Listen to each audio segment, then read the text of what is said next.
Going hot. And we are live. Hi, everyone. Ah, we're back. Hi. Hello. Welcome back. My Velociraptor is just a little off.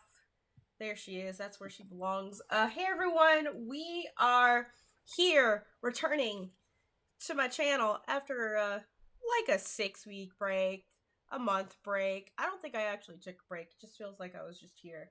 But we're back with some Avatar Legends. And I'm just gonna let all of these wonderful people introduce themselves and their characters and answer that awkward storyteller question that we always have ready. And we're gonna start with our storyteller friend. So Arnica, go ahead and kick us off. All right. Hi, I'm Arnica. Welcome to our very first episode of Rain of Smoke and Ashes, our Avatar Legends game. And I will have you know that this question isn't awkward. It's awesome. I'm an amazing question asker. For example, today I'm going to ask my cast that you all know what kind of bender or non-bender you're playing, but you as a person, what kind of bender are you? Or non-bender as the case may be. What is your Avatar specialty? Yeah, that's me up first. Hello.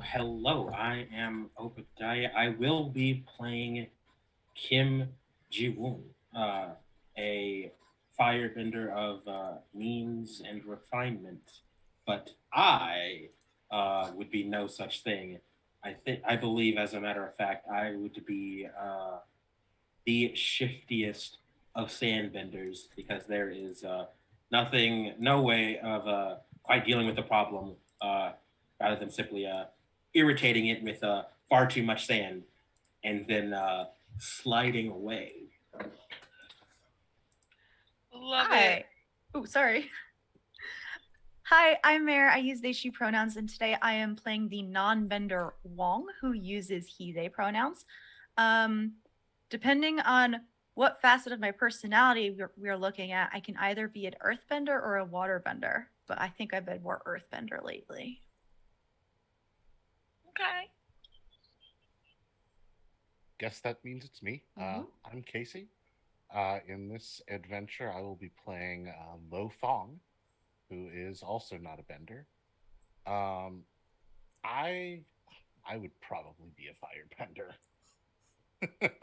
Personally, yeah, I think it fits my personality the most. I dig it. Oh, hey, everyone. We're back to me.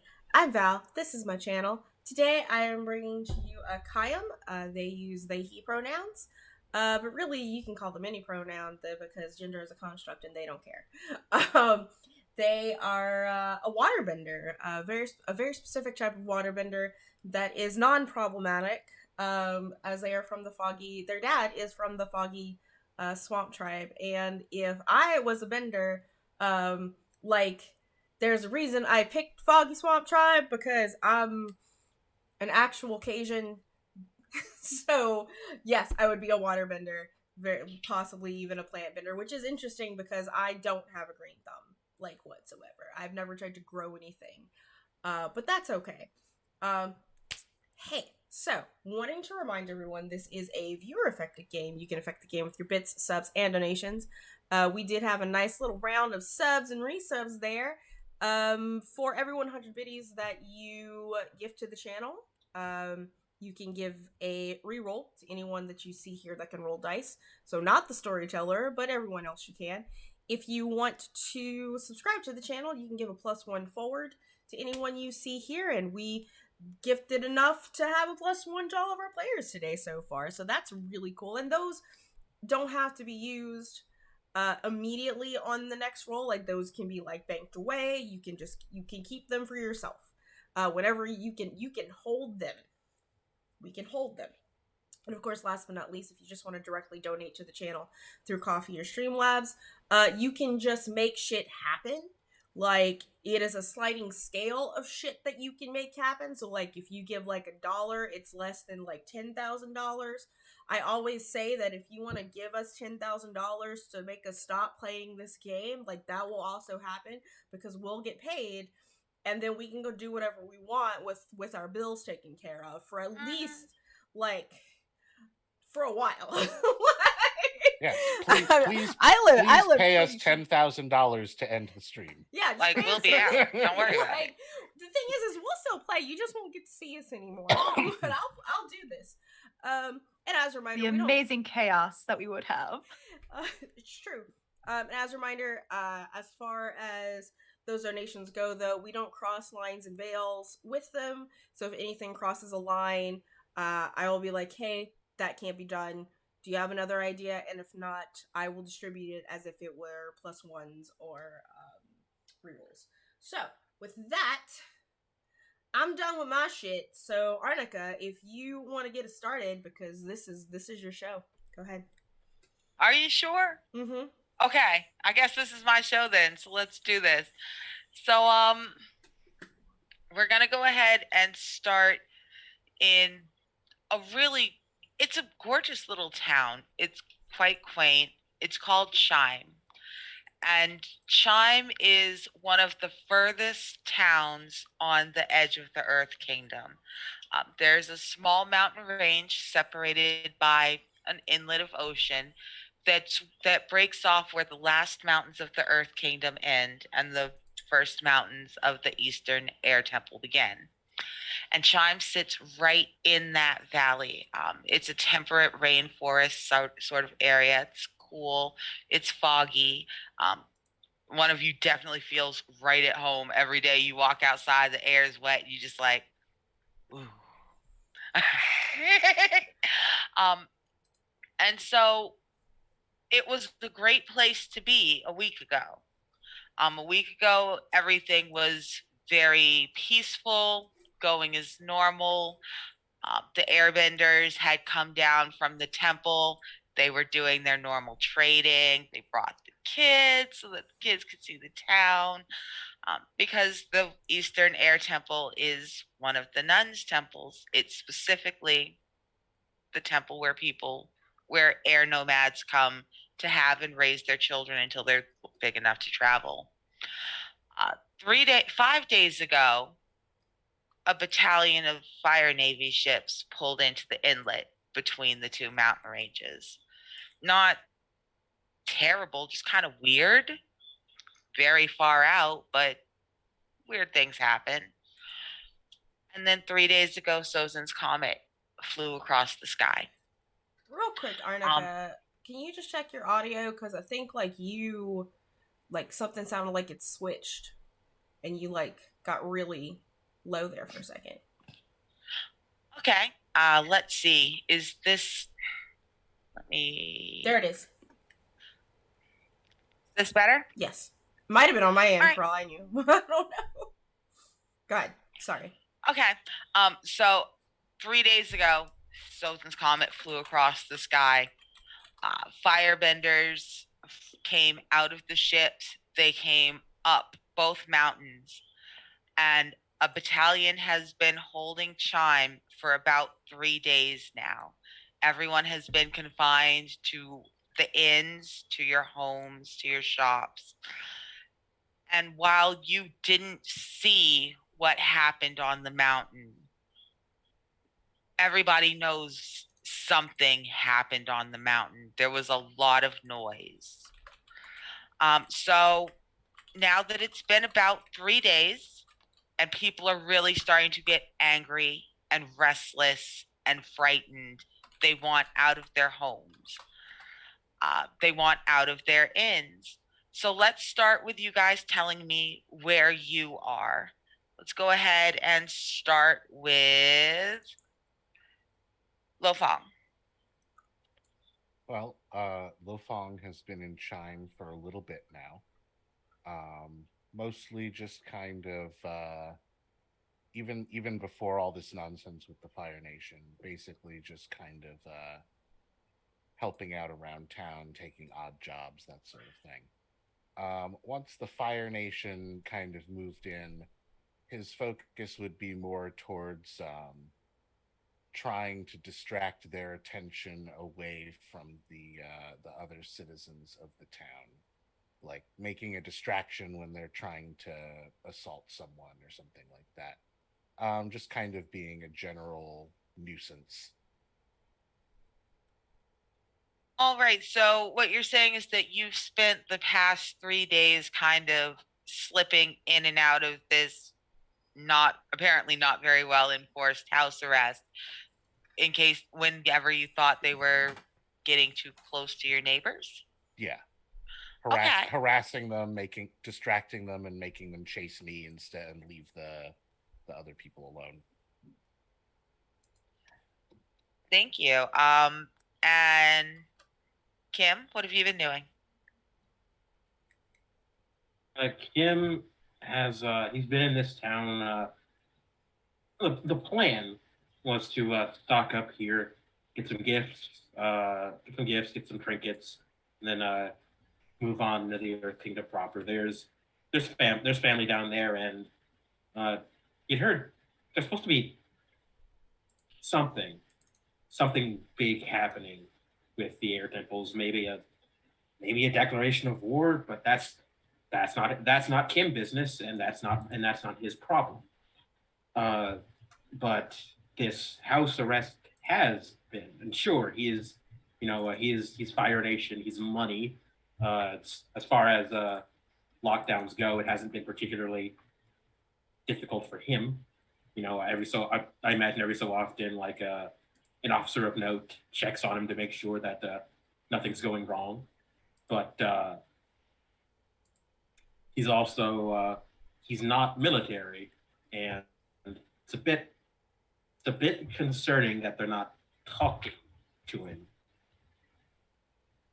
It's a bit concerning that they clearly did something that they don't want anybody knowing about.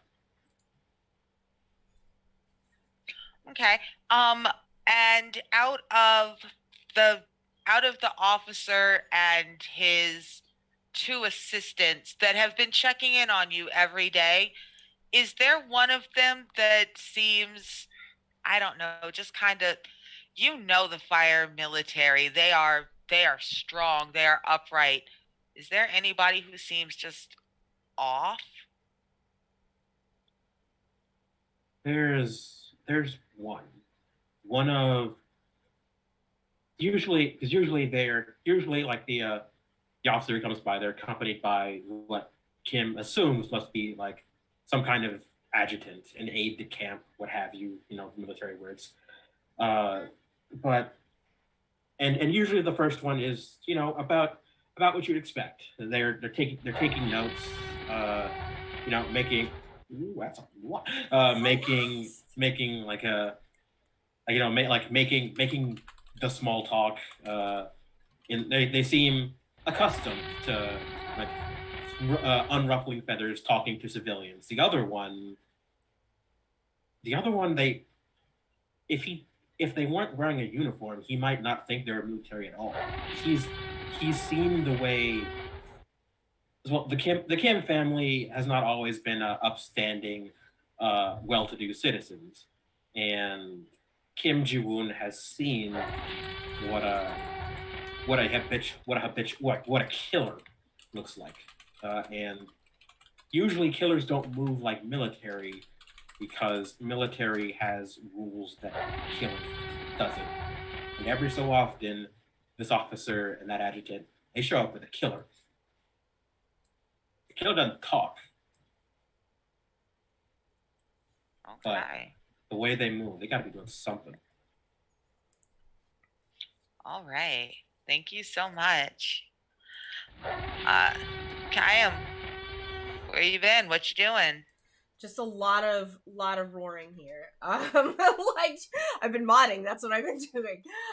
No, so Kayam, they arrived into this town with great dreams and aspirations as they were going to premiere their first street show, The Carrot and the Cabbage, which was supposed to be a very dramatic love story that didn't quite go through because of this house arrest, and they're no longer allowed to be performing on the street. So instead, Kayam has been spending his time at one of the inns, because as they are a displaced person here, trying to do their best to help out the innkeep with arranging people who are displaced.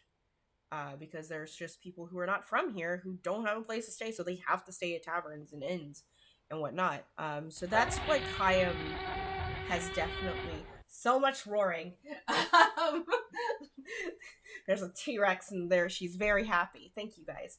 Um, yeah, so Yay! Kayam has been helping out, making sure that people have, as you know, in exchange to having a room for themselves, uh, helping out the inn and the displaced people that are there. Excellent. And while you've been interacting with all these people over the last 3 days, you have definitely noticed them going from what's going on to real mad. Have you heard any have you heard any kind of rumors that make you think people know what happened? Or are they just mad and confused? Have I heard any rumors? Yeah, have you heard any rumors? Should I roll to see if I've heard any rumors? I think you should. Let's get our first roll in. That'll be so exciting. Let's go early. More Let's do roaring it. it in. This second premiere this week, and I'm first roll again. So, like, all right, there's a lot going on here. Basic moves, I'm assuming. May I assess the situation? I think assess the situation is definitely the one to do. Cool.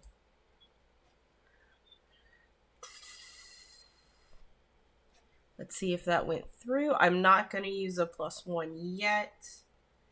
That's a 7, so I get one question, right? Yes. Okay. I think now these questions don't really apply. I mean, these questions kind of apply, but not really. So why don't you just go ahead and just ask me a question? You don't have to use one of them. The question that I'm asking, as I'm sort of that Kayam would be wondering, is who here in the inn looks like they have information on what's going on? All right. It's a great question. So there has been there's been an older woman. She is, I don't know, she's in her late 40s, maybe. Slender, real short hair, and really, really, she's enraged. She keeps crying. She has not spoken really to anyone for the first day and a half. But after she woke up last night, this morning, she's been speaking very low and urgently and angrily to the barkeeper and to a person you've never seen before. They've got their hood pulled down very low over their face. But the three of them, whenever they pass by, speak fast, angry, and low. Okay. I will maybe at one time when one of these people are there's a free space next to them at the bar whenever they're having a meal or whatever, Kayam is just going to slide in with a warm cup of tea and just sort of maybe the woman in her 40s and just be like, you seem troubled, ma'am. So as she turns to you, you can see that she looks rough. From a distance, you couldn't tell really, but there's dirt and dust on her face that she has not bothered washing off. There are tracks in it from where she's been crying on and off all day. Her clothes are torn, and in places they are singed, and she smells like she ran like hell and has not taken a shower. She's going to look at you and she's going to tell you, I don't think you want any part of this, and she's going to get up and move. Well, wait. please, I can help you with a meal. I'm just looking for a little information. I'm stuck here after all. And like to kind of entice her, um, no one has seen it happen, but and what has happened, because it's all been done psychically, he just hands her a warm, moist towel, just neatly folded, like out of his, like just presents it to her, like out of kindness. Okay. You know what? Do me a solid. Uh-huh. Can you roll a guide and comfort for me? Absolutely. Let's Go get ahead the and roll with your harmony. comfort and support. Mm-hmm. Or which one is it under? Yeah. Let's see. It should be under basic moves, guide, and comfort. Guide and comfort. I have comfort and support. I think that's the same thing. Yeah. Yeah.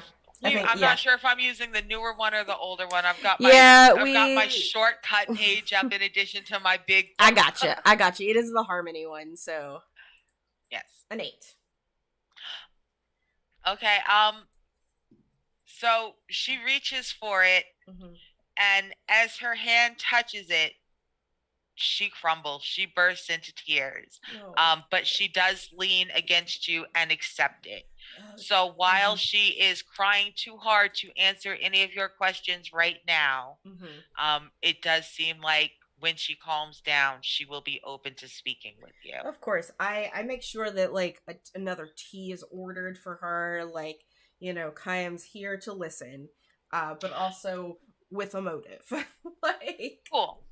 So while I'm going to leave her in your capable hands, let's go ahead and check in on. You can't tell that I can't find my pinned post. Wong, help me. Wong, I knew it was Wong and I still said Wong. Wong, what you been doing? So Wong has been here before the Navy docked a couple weeks, making his way across the Earth Kingdom, just going from one place to the other. So I've probably been here like max 4 weeks. When the Fire Navy docked, I've been keeping off the streets, just trying to avoid people in general. And I haven't been staying at the inn like some of the other people have because I'm just visiting and I don't have a lot of money. So it's survival day to day, pickpocketing what I can, stealing what I can. After Sozin's comment hit, I have been trying to, because the Fire Nation can't stay on the Navy ship the entire time. So they have made camp somewhere. I've tried to fuck up some of their supplies in camp, messing things around, just making things more difficult and a hassle for them, but also keeping an eye out for my friends Janora and Ahani, just making sure, are they around? Are they okay? I've seen them in the village a couple times, but I want to see them I don't want to see them because they're hiding, not for another reason, you know? So I'd rather see them right now to make sure that they're okay. But also if I see them, I'm going to tell them, why do I see you right now? Why the heck are you out in the open? Okay. Wong, why don't you tell everybody why you are so nervous? Who's Janora? Who's Ahani? Janora and Arhani are 2 kids from the Air Temple I've been just hanging and chilling out with in general while I've been here. They're really good kids. Ahani actually just got their airbending tattoos, and I'm very proud of them. All right. Well, I can definitely see why you would be real nervous because as one of the few people without a home residence where you've been living rough, you were one of the few people who were unconstrained on the day of Sozin's Comet. You may be one of the few people who actually knows what happened that day. Were you in town when the sky lit up, or were you out in the woods? I think as I don't know anything about astronomy or the stars or comets or anything. So as soon as the Fire Nation made their way into town, I made myself scarce. I was on the top of a rooftop when Sozin's comet came overhead. So I think I saw the smoke that day. Okay.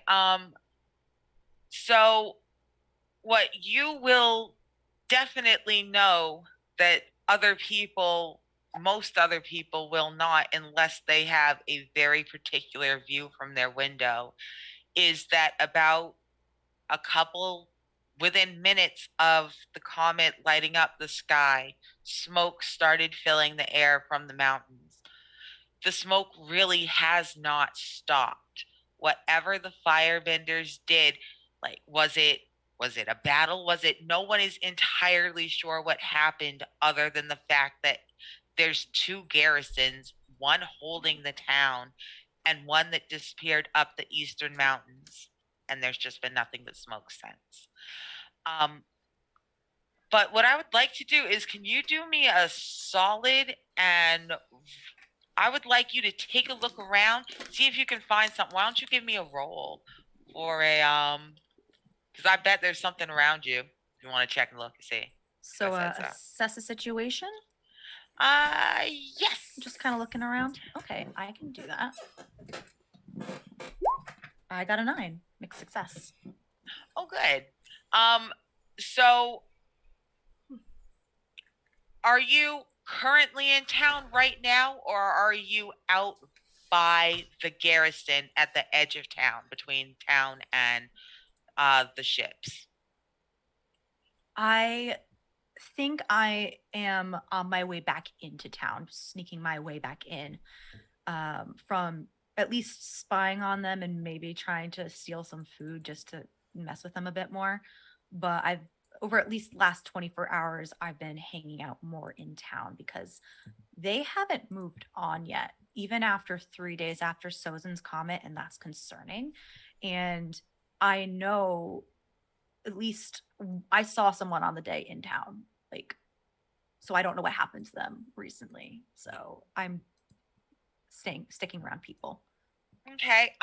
So as you are making your way back from a fairly successful raid on the garrison, you've managed to get like a couple days worth of stuff that they are going to be pissed you got. Not just the cheap food, like you got like 3 days worth of the good food. You got officer food. But you hear footsteps coming around the bend. So they do not notice you because they are very busy. It's too young. Like, they are young. They are freshly conscripted. They must have just graduated from the academy. Um, and they are pacing around the corner. You can't get past them right now. They will definitely see you, but they also haven't noticed you yet because they are really upset. Um, and one of them is trying to soothe the other one, who just is saying that they will not go back. They cannot do it. When you say young, you mean young, like freshly conscripted Fire Nation military? Freshly conscripted Fire Nation military, like they are right out of the academy. I'm just going to eavesdrop and be quiet because if they haven't noticed me, I'm just going to stay out of sight, but really listen and like see what all the fuss is about. I have a guess, but I want to confirm. Okay. So one of them is like, he is visibly shaking. He is pacing. He has taken off his helmet. And he is just ranting. He says, I won't. They can court martial me. They can send me to the burning rock. They can't make they didn't say that we were going they didn't say we were going to do that, and they cannot make the Fire Lord himself cannot make me go back up there. I won't. And he drops his helmet and walks away. And his friend is going to follow him. They leave the helmet in the road. What do you want to do? As I'm listening to them, my hands are clenching, shaking, white knuckled. because even though they didn't outright say it, I know what they did. Their Sozin's Comet is powerful and the Fire Nation is powerful, and it's 2+2. So I let them walk away, and I'll snitch that helmet as well. Stash it away for a rainy day. All right. So you're gonna go ahead and head back into town. Let's go ahead and take a moment to talk about what's happening around you. So when the Fire Nation came in 3 days ago, they set up a garrison on the main road between Chime and the beach and the crossing over to the Air Temple Mountain. Right now, it is the only way to move anything bigger than a couple people in and out of town. And they have it fully blockaded. And it gives them a very good way in and out of town, but they're not physically occupying your town itself. That's just, it's not what they're doing. So there are times and spaces where the Fire Nation is not in town. And it's starting to look like they're getting ready to pull out. They're walking the streets a little bit less. Whatever they're looking for, it looks like they're going to be doing like one last big push, maybe, because there are more people in today than there were the last 2 days.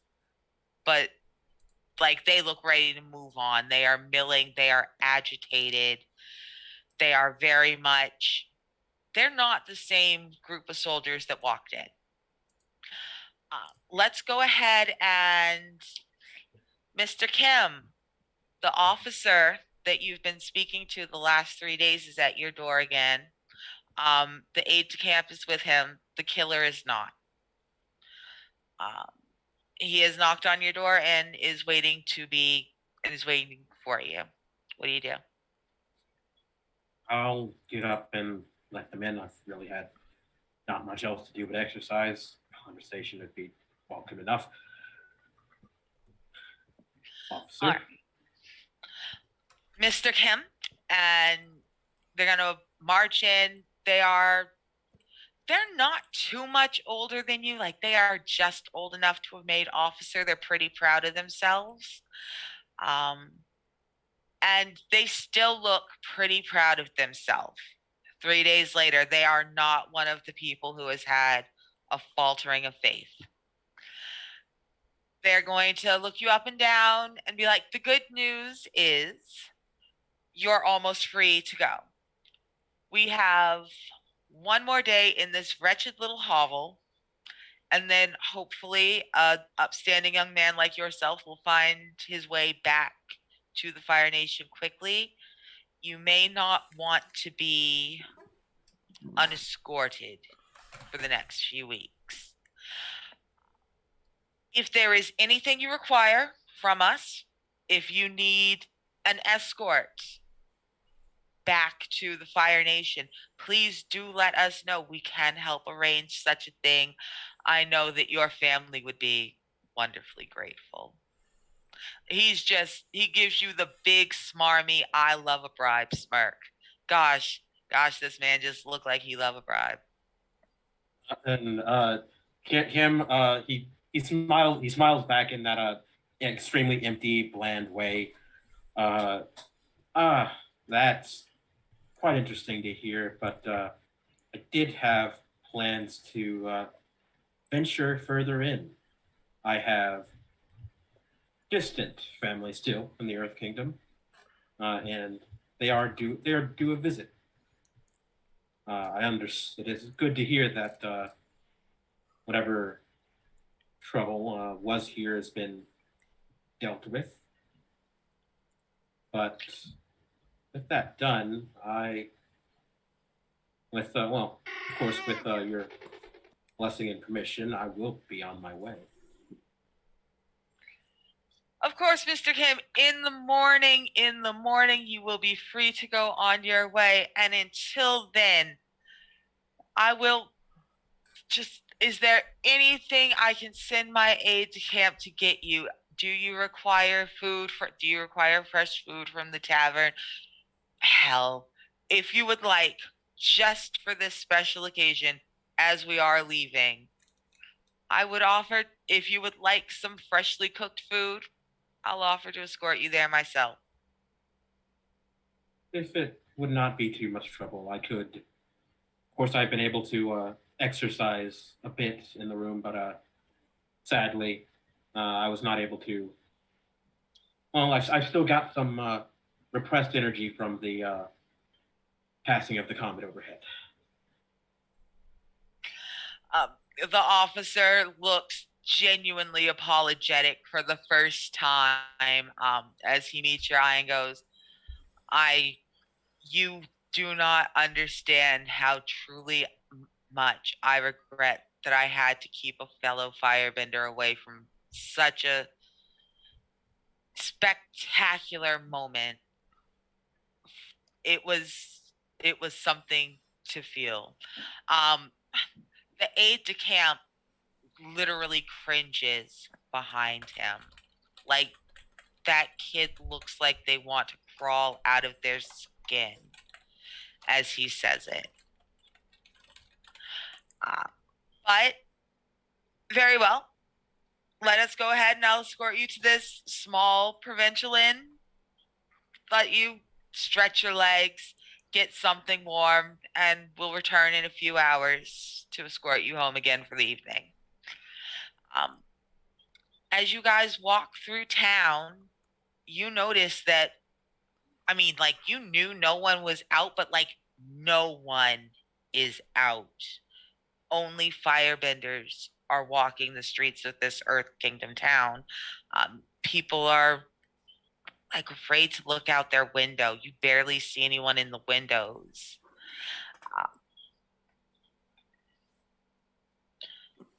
Do you have any questions? What do you do?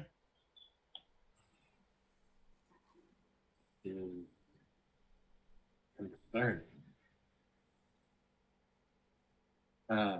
Correct me if I'm wrong, but it's not as if it is not as if we are doing anything amiss here, are we? I can't think of any reason for Honorable Fire Nation for the Honorable Fire Nation Navy to receive a reception like this. Oh, Mr. Kim. Oh, you're a young man of good breeding, but no, it's not amiss, but moves have been made. Moves for the glory of the Fire Nation. And sometimes people do not like bearing witness to such moves. They'll be fine. No one in the Earth Kingdom has been harmed. They'll get over it. And he escorts you to the tavern and leaves you at the door. The aide de camp briefly looks back over their shoulder at you like they want to say something, but the officer snaps his fingers and the two of them trot off quickly.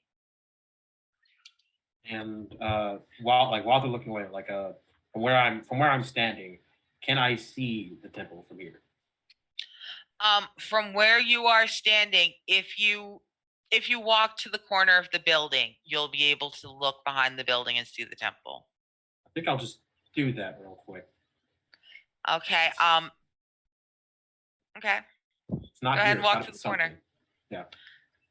All right. So you're gonna walk to the corner, and as you look around towards the mountains, now this inn is built in a really favored spot.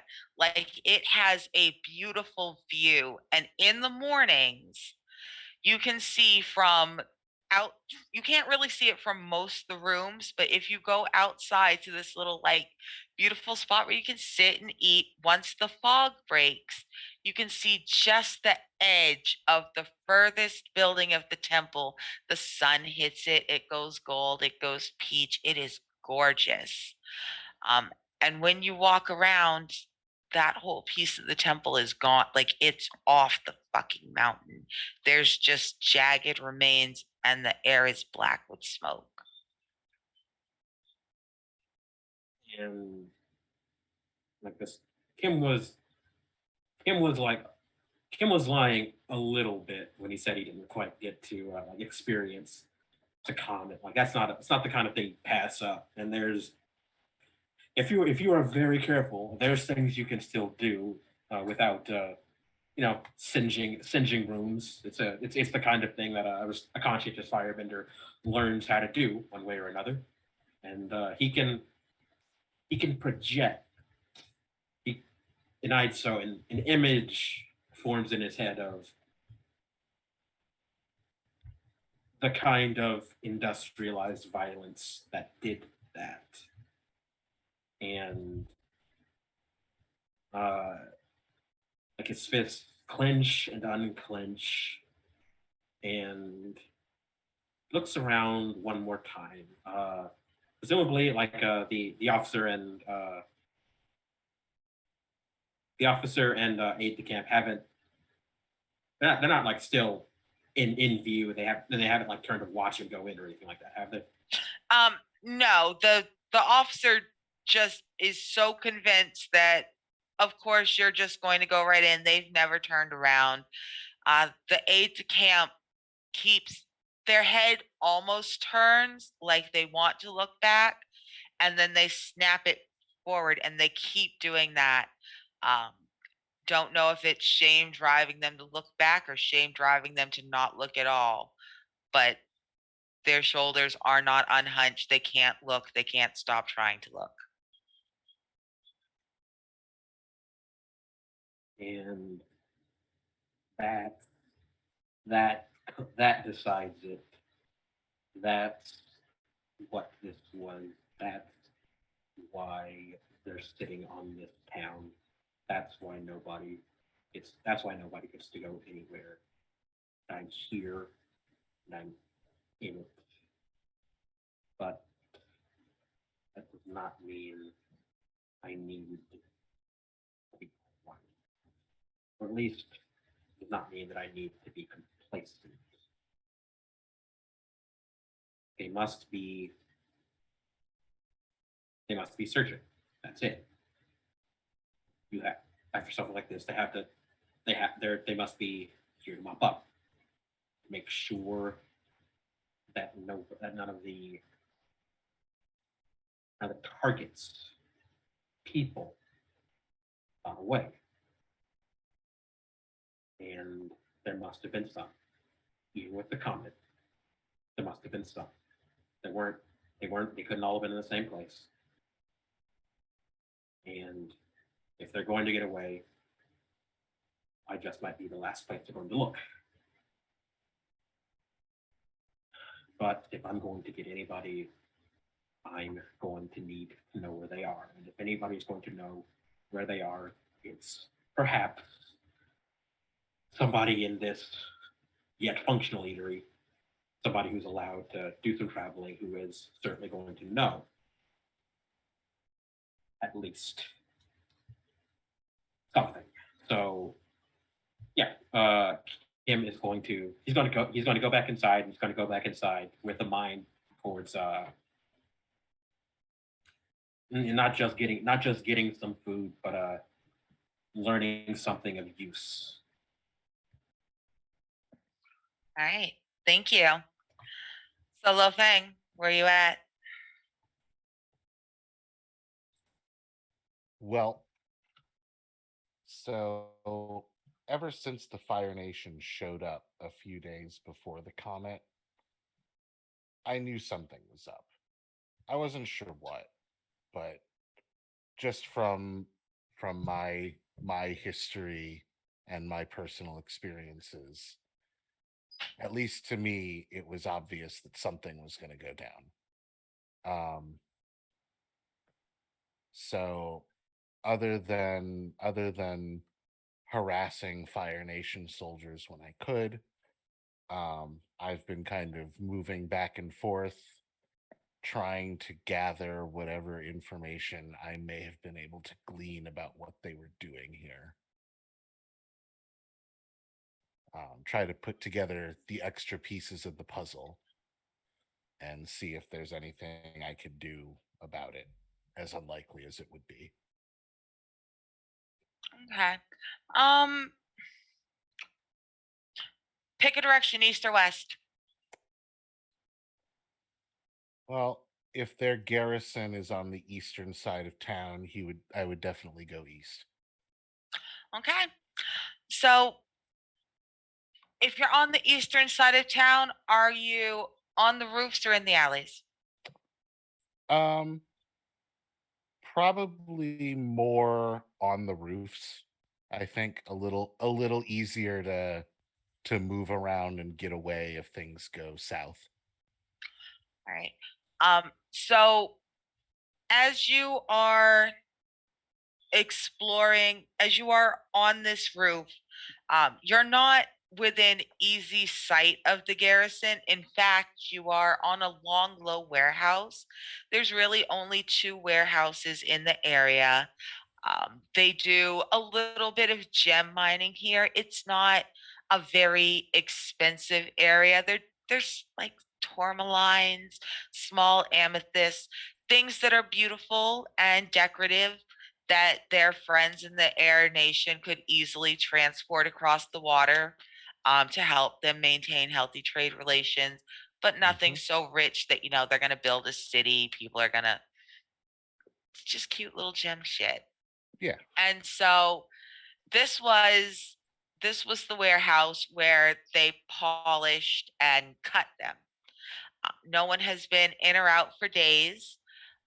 You would think that you know somebody would at least try to get in, couple little this or that. Nobody's tried to get in. There is, however, a there's an old pigeon coop. Now, lots of these buildings in town have pigeon and dove coops on top. Mhm. They're good eating. They're little. They're not really pigeons. They're what the hell are they? What do y'all want me to mix with a pigeon? What's something cute that you're still willing to eat? They're turtle Uh, doves. Literally turtle doves. Literally turtle dove. Love All it. right. Yes, please. Done. There we go. So there are these little coops with small little tubs of water fastened in the middle of them for turtle doves. And there's one that's about half busted. It probably hasn't been used for a couple years. It happens to be sharing the roof with you. Uh, and there is a noise from there. Well, I am going to make my way over and check it out. All right. Moving So, forward cautiously, but as you get closer, you hear uh it's probably just turtle doves. It's a little bit of a splashing, and it's kind of it's a feathery noise. It's definitely got to be a freaking turtle dove. I mean, unless it's not. No, it's a turtle dove. It's definitely a turtle dove, but still, you might want to check. yeah, I will, because this coop is clearly in disrepair and hasn't been in active use. So seeing a turtle dove here seems a little out of place. Cool. Give me an assess the situation roll using your Okay, creativity, I creativity. guess. All right. That is a 5. Um, so you get closer and you lean in, and hilariously enough, it is literally a turtle dove. It comes flying out at you very fast. It startles you, circles your head, kind of flaps at you. But then instead of taking off in any like just up into the sky, it like heads off, like it knows where it's going, and maybe just got confused. Like, bless its heart, it's a smart turtle dove. It's just not a very smart turtle dove. And you see it head off towards the west side of town, where there is not a warehouse, but the only other semi-large building with some active turtle dove coops. Well, I will follow it as best I can. Okay. Um, More parkour time. it's parkour time. You know what though? See, now you done goofed and said parkour. Oh no. What Listen, I'm if so excited to have a parkour buddy. what if I ask you to roll on rely your skills and training so I can see if you make it completely across the roof, or if you have to hit the ground at least once? You Let's know find what? out which way you go. Let's find out. That's going to be a 10. Woo! All right. So because it is a 10, you did that spectacularly. So why don't you describe your brilliant parkour journey across town for me? So, Lo Fong is pretty adept at moving over rooftops. And so he kind of like he'll have his eye on the turtle dove and like get an idea of where it's flying, and then turn his attention back to the area in front of him and kind of plan his next like 6 or 7 steps. And then while he's in the middle of those, he'll check the position of the turtle dove. It's complicated and he almost stumbles several times. But uh, he does manage to fairly skillfully kind of like 1 foot plant on walls and stuff to catch ledges. And at, the turtle dove's getting ahead of him, obviously, but he's at least keeping it in his sight so he can follow it. Okay. In fact, the longer you chase it, the more you realize that this is like an adorably distinct turtle dove.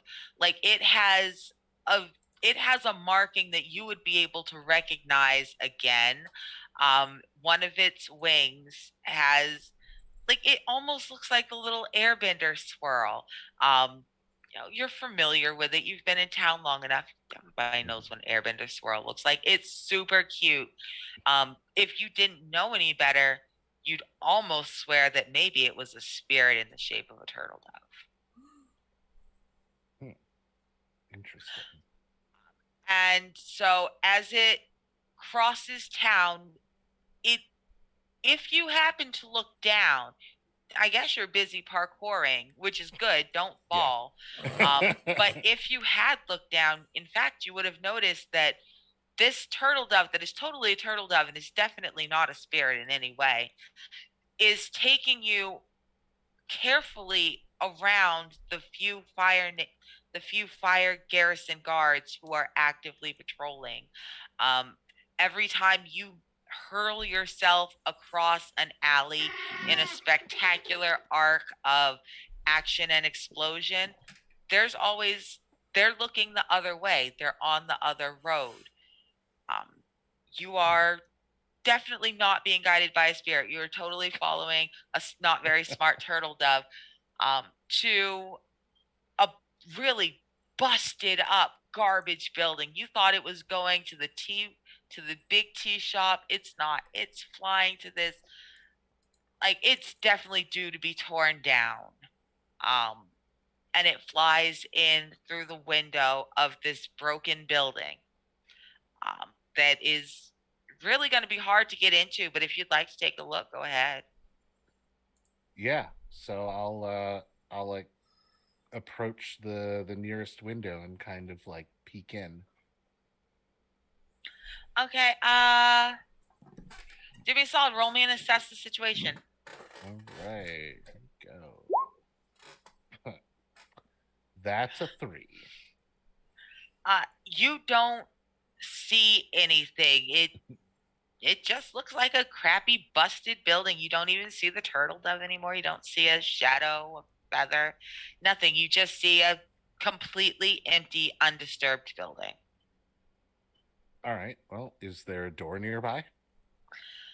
There is, but it was sealed up a while ago. It's got boards all over it. You could pull them loose, but it will make a noise. Any other person-sized entrances I can see? Uh way up. This used to be a tall building. This building used to be like 4 stories tall. It's like 3.5 now. There's a busted place where the wall and the roof fell in, up on where the third turns into the fourth floor.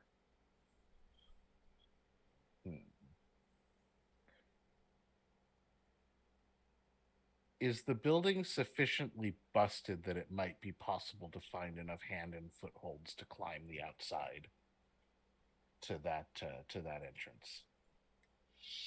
Mm,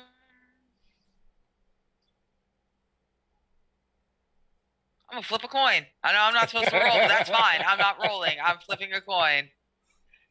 Where's my quarter? Here's my quarter. There's my daddy. Heads or tails? Tails. No. Okay. There are a couple places that look like they may be big enough for you to wedge a hand or a foot in, but they're too far apart for you to reasonably climb. Okay. Well, then I think the next step would be to kind of walk the perimeter of the building and see if I see any signs of anything weird. Okay. Last time I'm gonna ask you to roll. I promise. Roll that assess the situation one last time for me. Yeah, it's another 5. Okay. So you're gonna. Blind. You're just not.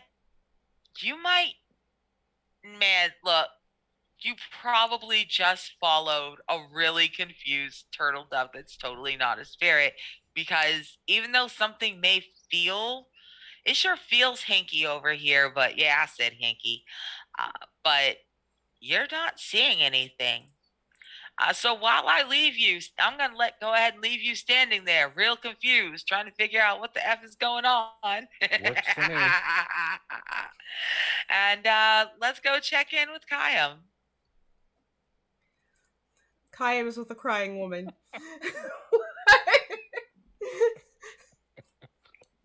All right. So yeah, she has stopped crying, and she's taking really short, shuddery breaths. And she has leaned against you, and her voice is almost too low for you to hear as she shudders and says, "They're gone.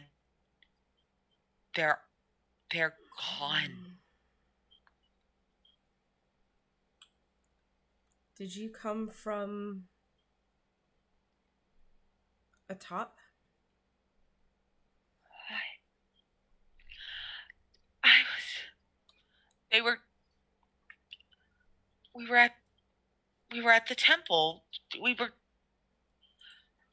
We were just at the. We were just at the temple, and They came so fast. She is. She is trying to get this out. It is not coherent, but in the end, slowly, you start to piece together that she is telling you that someone attacked the airbenders. Like, not just the airbenders. There was an attack on the Eastern Air Temple, the place where the air nomads have, where they raised their babies. Someone came to that temple. And, Kayam's not an idiot. They know that, considering the occupation that's currently happened, doesn't really need to guess very hard on who did what. I will just gently pat her shoulder. Do you and your companions, mentioning the other two that were there before. Are you hiding? Do you need passage?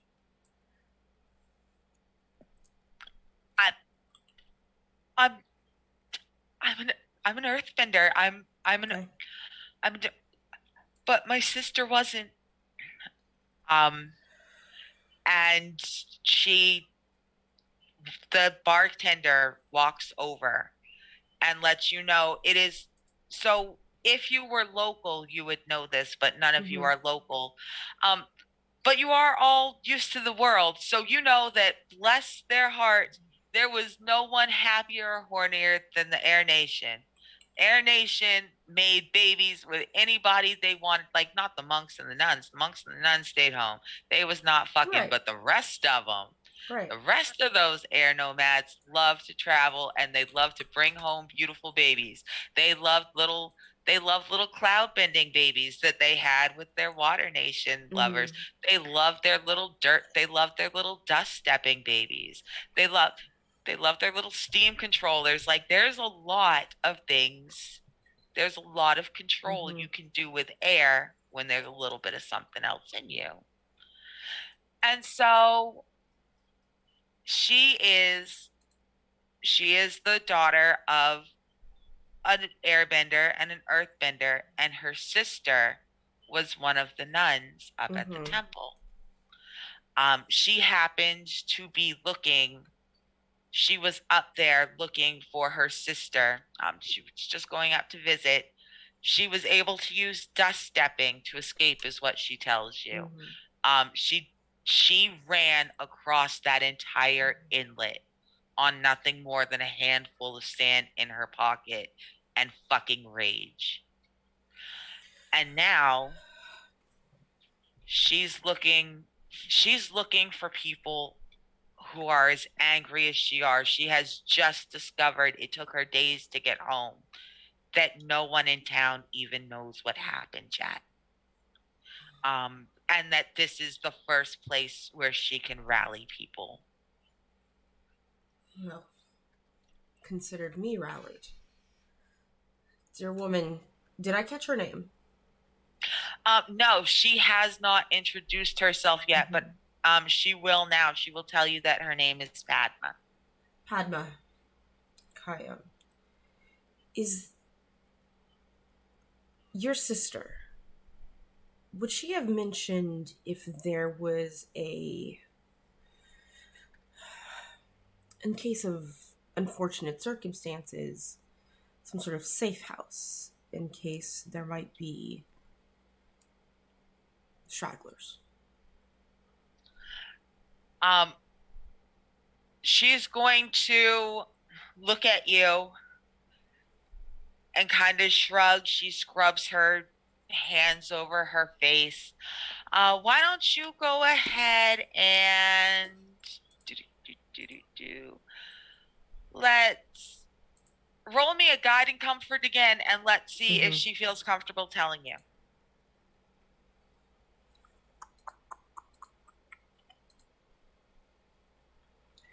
I am gonna go ahead and put one of those plus ones up on this one. All right. So got a 7. All right. So she looks, she takes a deep breath. She wants to trust somebody, but you have to understand that if there is any chance that anybody was not at the temple, she cannot risk just anybody knowing. Mm-hmm. So you can see in her face that the answer is yes. You can Gotcha. also see in her face that she is not going to tell you where. Gotcha. Not yet. They understand that there is a slight narrowing of his eyes, however, as he sort of assesses her. Um,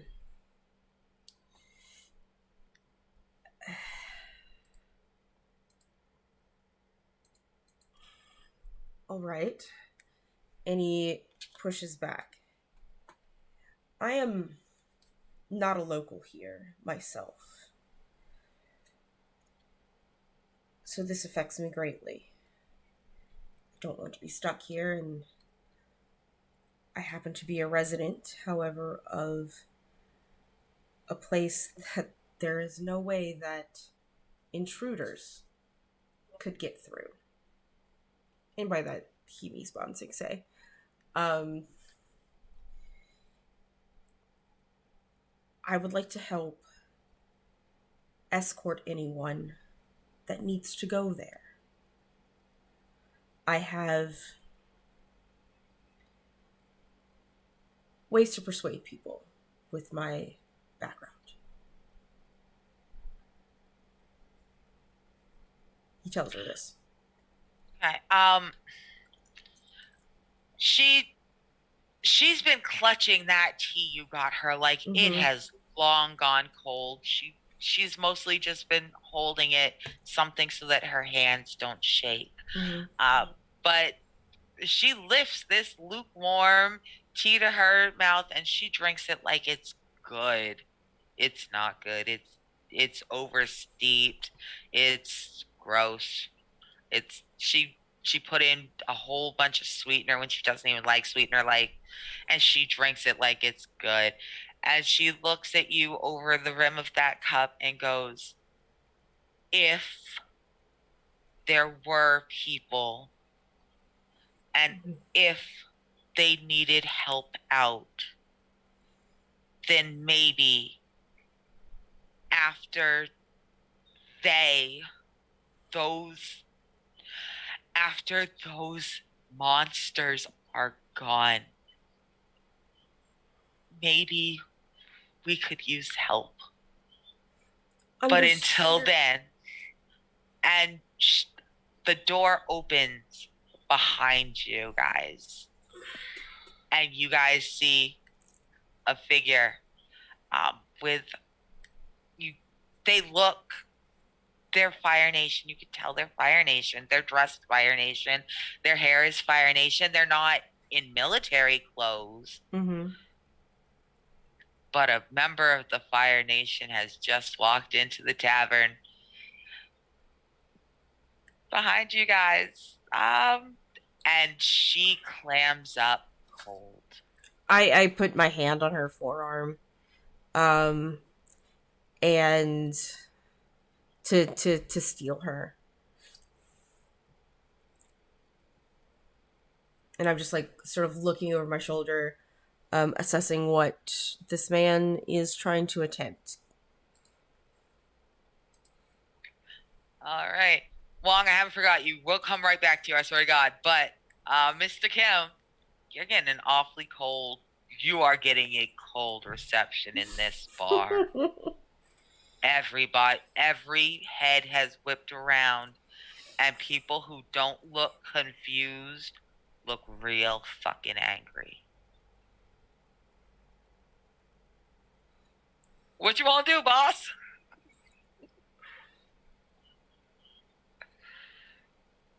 What time of day is it? It's mid-afternoon. You guys, you really just have to make it through. Like, they brought you for like an early dinner so that if you wanted to stay, you could stay a couple hours. But if you just wanted to grab food and go, they could circle back within the next time the patrol passes by in an hour.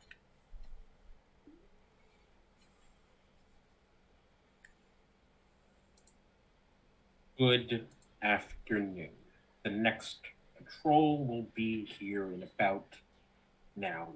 In the meantime, I know that on that day, something unacceptable was done. I cannot correct it, but I know militaries miss. Militaries are imprecise. They're going to be leaving soon, and I'm not going the same way. Anybody who wants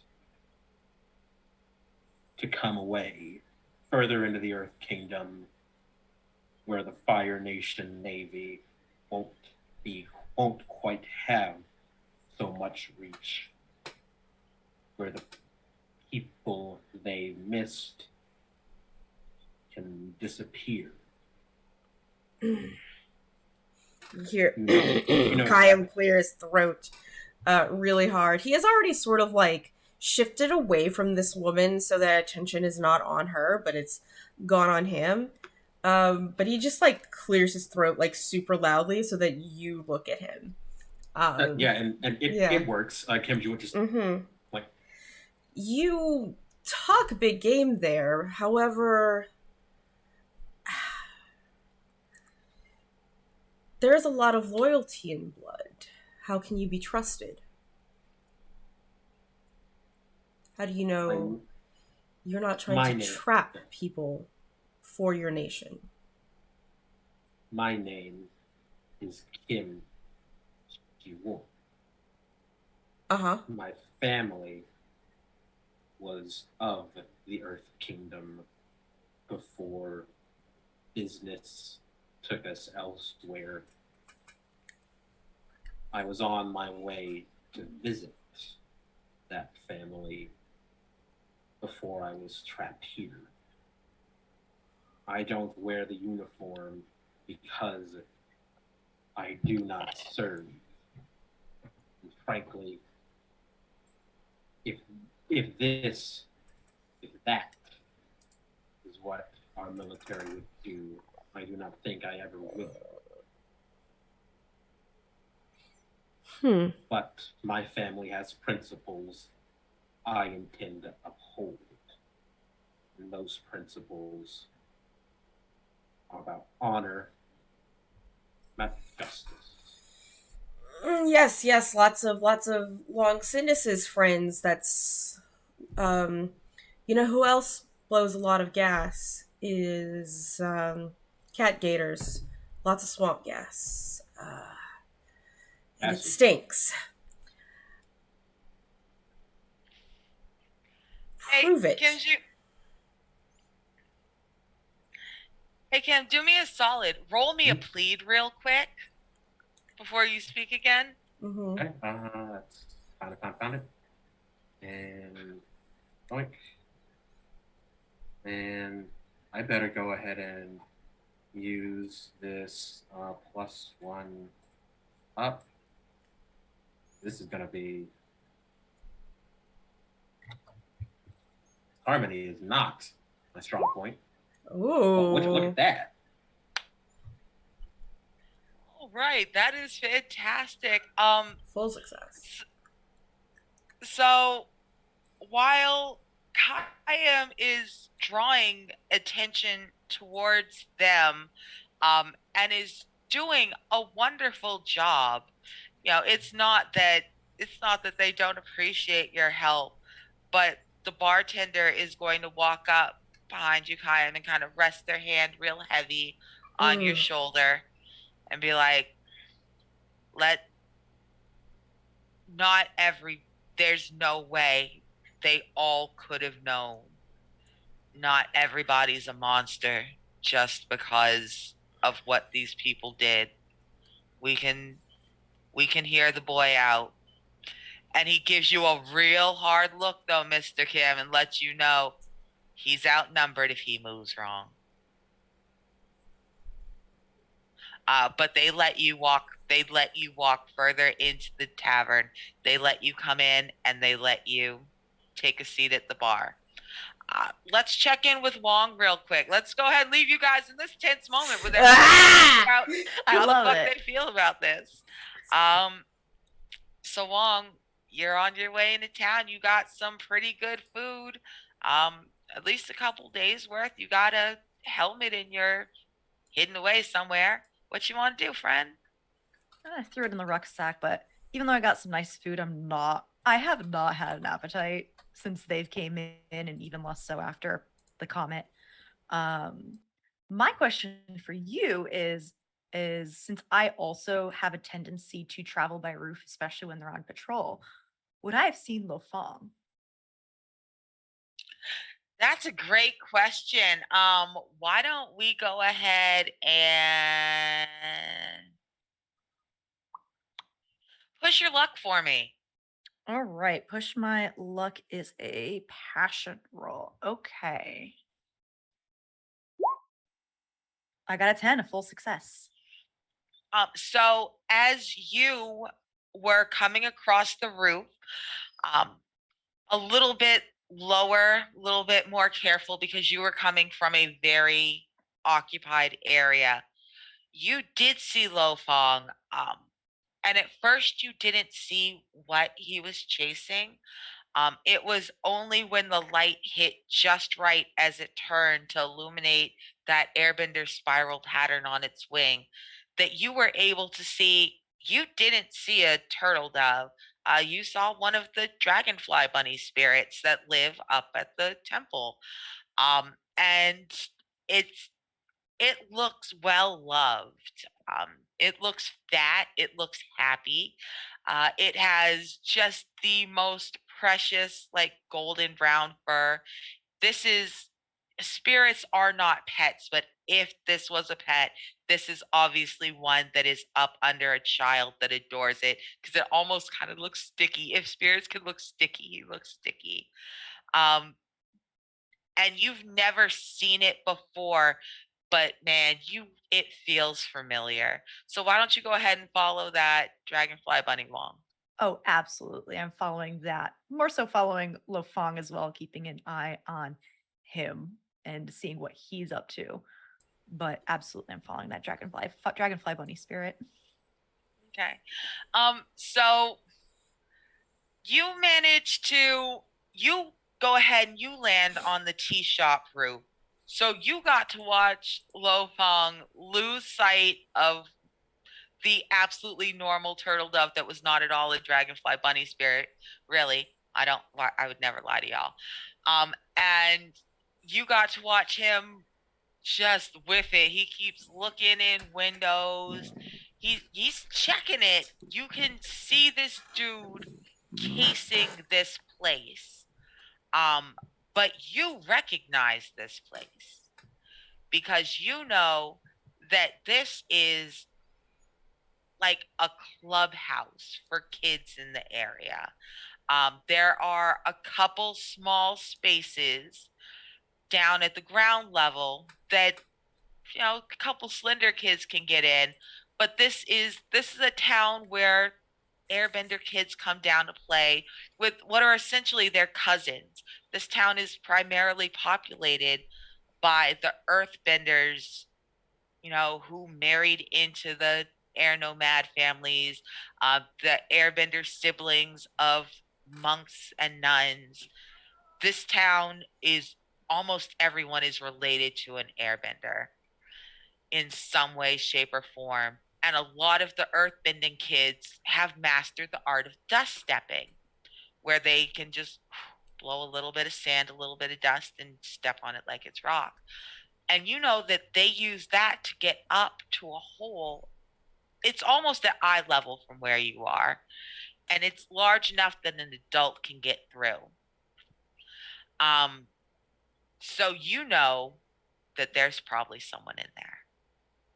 As soon as I recognize this place, I just look at it like really annoyed with myself and just like, why didn't I realize and look here sooner? And then I look down at Lo Fong and I'm just kind of like loud, quiet calling down to him. Hey, you're going to draw attention to yourself. Get your ass up here.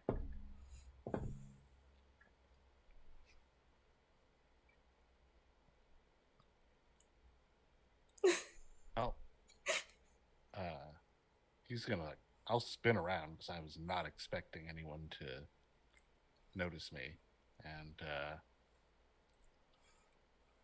I like look at you suspiciously for a few seconds, but then I decide to follow your advice and make my way up there. Yeah, you just see a scruffy young man, black hair, amber eyes, a little dirty, scruffy clothes. Yeah.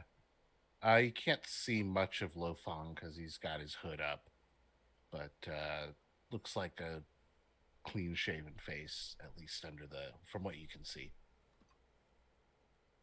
What are you doing around here? I was following a very strange turtle dove. Turtle dove. It went into that building, and he points over at the building he was looking around. Are you sure you saw a turtle dove? Positive.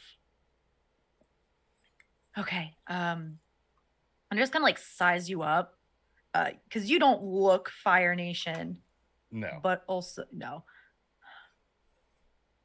What are you stuck here for? Where are you headed? Hadn't really thought about that. I've been here for a while, and I wasn't originally planning to leave, but if the Fire Nation stays, I probably will have to leave. You and me both.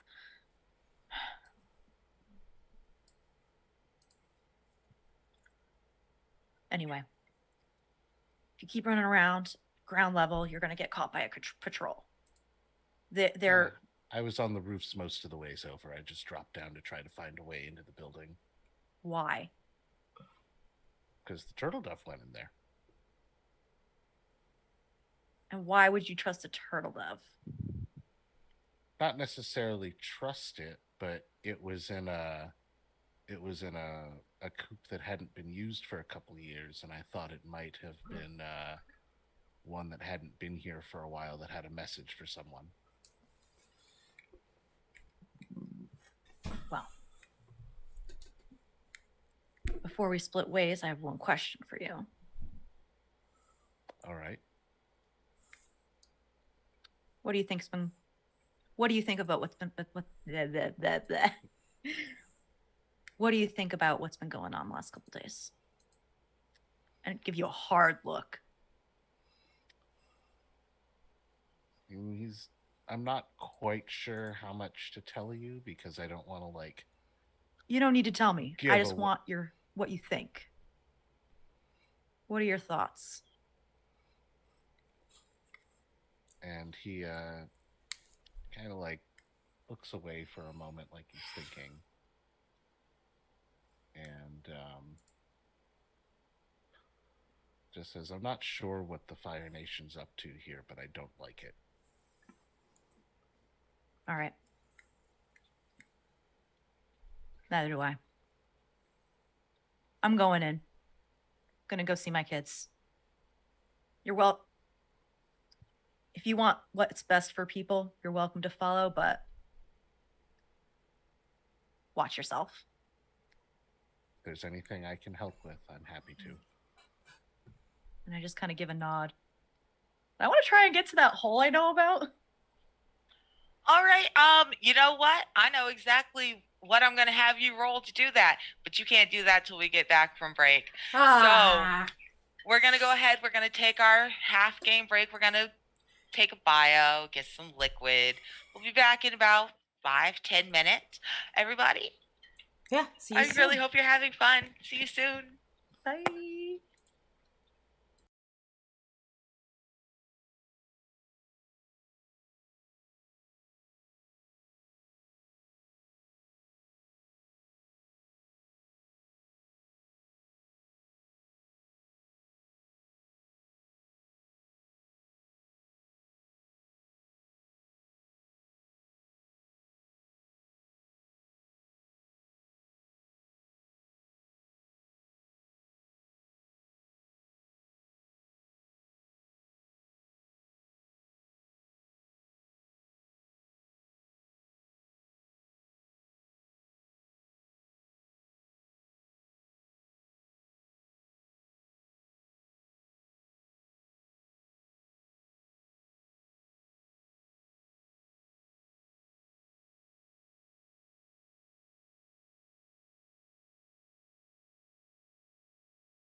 We are back, everyone, and welcome to the second half of our premiere episode of Smoke and Ashes, our Avatar Legends actual play. We're in some deep shit already. An hour and a half playing, so Arnica, continue to help us wade through the shit that you've put us in. Hey, I'll try to help you out with some waiters. That's all I can do. Shit happens. It does. So let's go ahead, and we were with Wong and we were with Lo Fong on the roof of the tea shop next to the abandoned building where the children like to play. Wong, why don't you go ahead and roll for me? Let's roll a push your luck and see how you do on getting into the building. How do you get in? Sure. Also, I was gonna ask, would this also be part of one of my bad habits as daredevil stunts?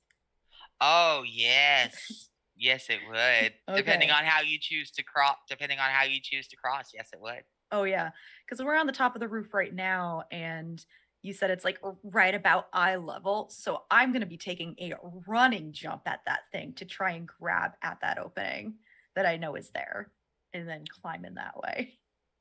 All right. All So right. yeah, Lo Rely on. Fong, Well, you've then seen me do this. in that case, you should probably rely on your skills and training. Okay. If it's okay, I'm gonna also use my +1 forward that we got from the Please beginning do. of the session. Mm-hmm. So yeah. We got 3 technically at that point. We had cool. so many. Well, okay, Yeah. cool. I'll put 2 more on my list. So yeah, Lo Fong, you see, I'm not explaining what I'm doing, but you see me back up just about as far as I can on the top of this tea shop roof before booking it. And at the very last minute, when you think I'm going to fall off the roof, I make a leaping jump to this window or like crevice in this wall that I just grab onto and scramble up. And I just like look back at you expectantly.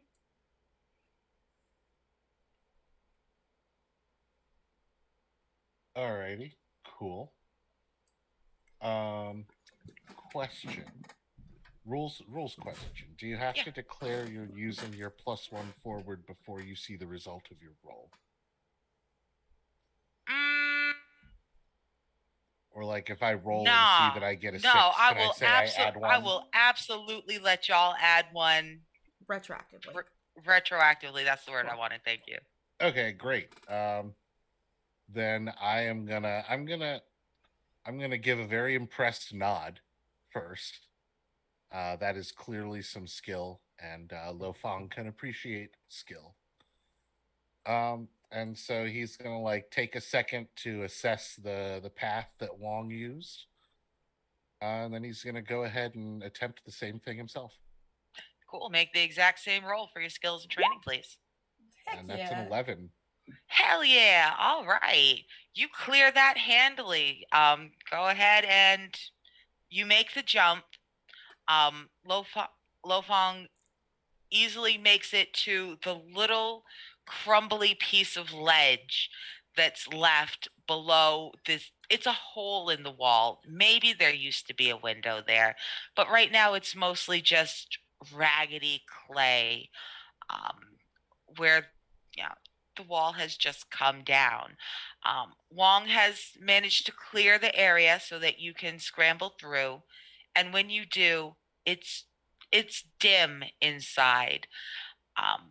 Up here, you can smell the smoke when the wind shifts, but like you can smell it really strong in this building, so strong that it's really obvious that there's probably someone or something in here that has been exposed to all that smoke. Maybe more than one person, because the scent is thick. Kind of like move over for Lo Fong and it's second story, and I don't know how the inside looks, but I'm sure there's somewhere to either step down, whether it's a beam on the ceiling or like maybe a second story like floor. But I'll move to the side and let Lo Fong get in. Okay. The room that you guys have landed in is mostly intact. There's a couple holes in the floor, but like they're not, ooh, the floor's rotted holes so much as they are kids fucking around and somebody knocked a hole in the floor. Sounds about right. However, once you leave this room, there are places in the hall where the floor is weak enough to go through. There are 3 rooms here on this floor. There's a crumbled half a room above you on the other side of the hall. And there is at least 1 floor below you before you get to the ground floor. You're on the 3rd floor. Okay. Okay. And So that's what the layout is. Being careful of the floor, I look around and like what I've been doing this whole time, just trying not to draw attention, but trying to project Janora. Just kind of like calling out to anyone that might be there before carefully walking in farther. And I'll turn to Lo Fong. The kids like to hang out here. Air Nation and just those around town.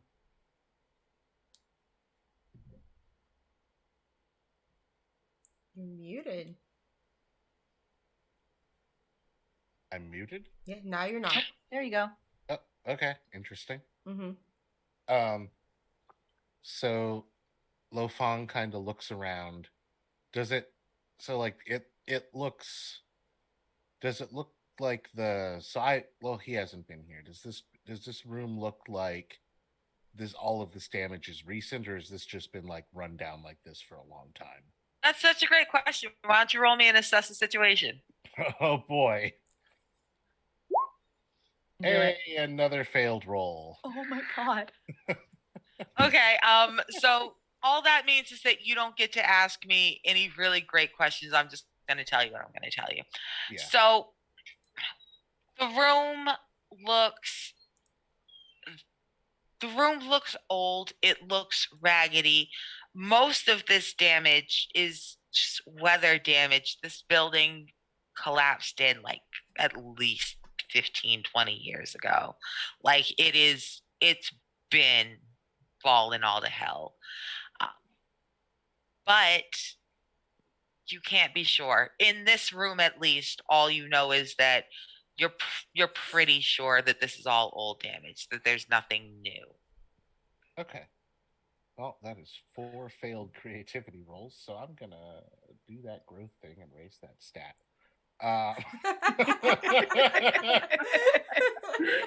Good idea. Good idea. And then I guess I'll just be like, well, where do they normally play? We should go look for them. Definitely. I kind of leave them to hang around and mess around in here. I've never actually been in here, but I know this is where they have hung out. And I'll just kind of like sniff the air. That's not normal. Yeah, that doesn't seem normal. All right. And I'm going to just start continuing to head in carefully. Okay. And I will follow. So from the hall, once the 2 of you are in the hall, you can see that at the end, if you go right, at the end, there is the remains of a stairwell. It's not super sturdy. I would not walk on it heavy. I would not try to jump. Maybe the part by the wall is sturdy enough to hold your weight. Can't make any promises. Y'all are adults. Fair. Directly across the hall, there is a hole in the floor between this room and the other one. Directly across the hall, there is a room that still has a door on it. That door is mostly pushed shut. It's a little bit ajar, not like, ooh, someone left it open, but ooh, like it's hanging on one hinge. And at the far left, there's a little turn, and at the end of that turn, you cannot see it, but there is a room down there. So you can go down or you can check this floor. What do y'all want to do? Do you want to split up? We can cover more ground that way. I I'll agree. take this floor if you want to go down. Yeah, I can do that. No, I'll try and like find like a hole I can fit through, because if I'm not gonna, my weight's not gonna fit on that staircase, I'm not gonna chance it. So I'll find an alternate way down and just do a quick hop to get to another floor. Okay. So yeah, if you walk down over to the stairs, you could technically just you could just do your little fingertip drop from the floor. So you can go ahead and do that to get down to the second floor. Lo Feng, you crossing the hall, or are you going? Yeah, I'm gonna. Well, so there's the staircase down, and then across from that is like that hallway where we see the door that's partially open and that sort of thing. Mhm. Right? Yeah, so I'm Yeah, gonna go and that then way down towards. to the left, there's a hidden room. Yeah, so I'm gonna go that direction. Yeah. I am unclear. You're going left or you're going across? Sorry, I'm going to the other rooms on this floor. Okay. So let's go ahead and start with the room across from you with the janky door. Is that the Yeah. one you want to start with? Cool. Yeah, we'll start there.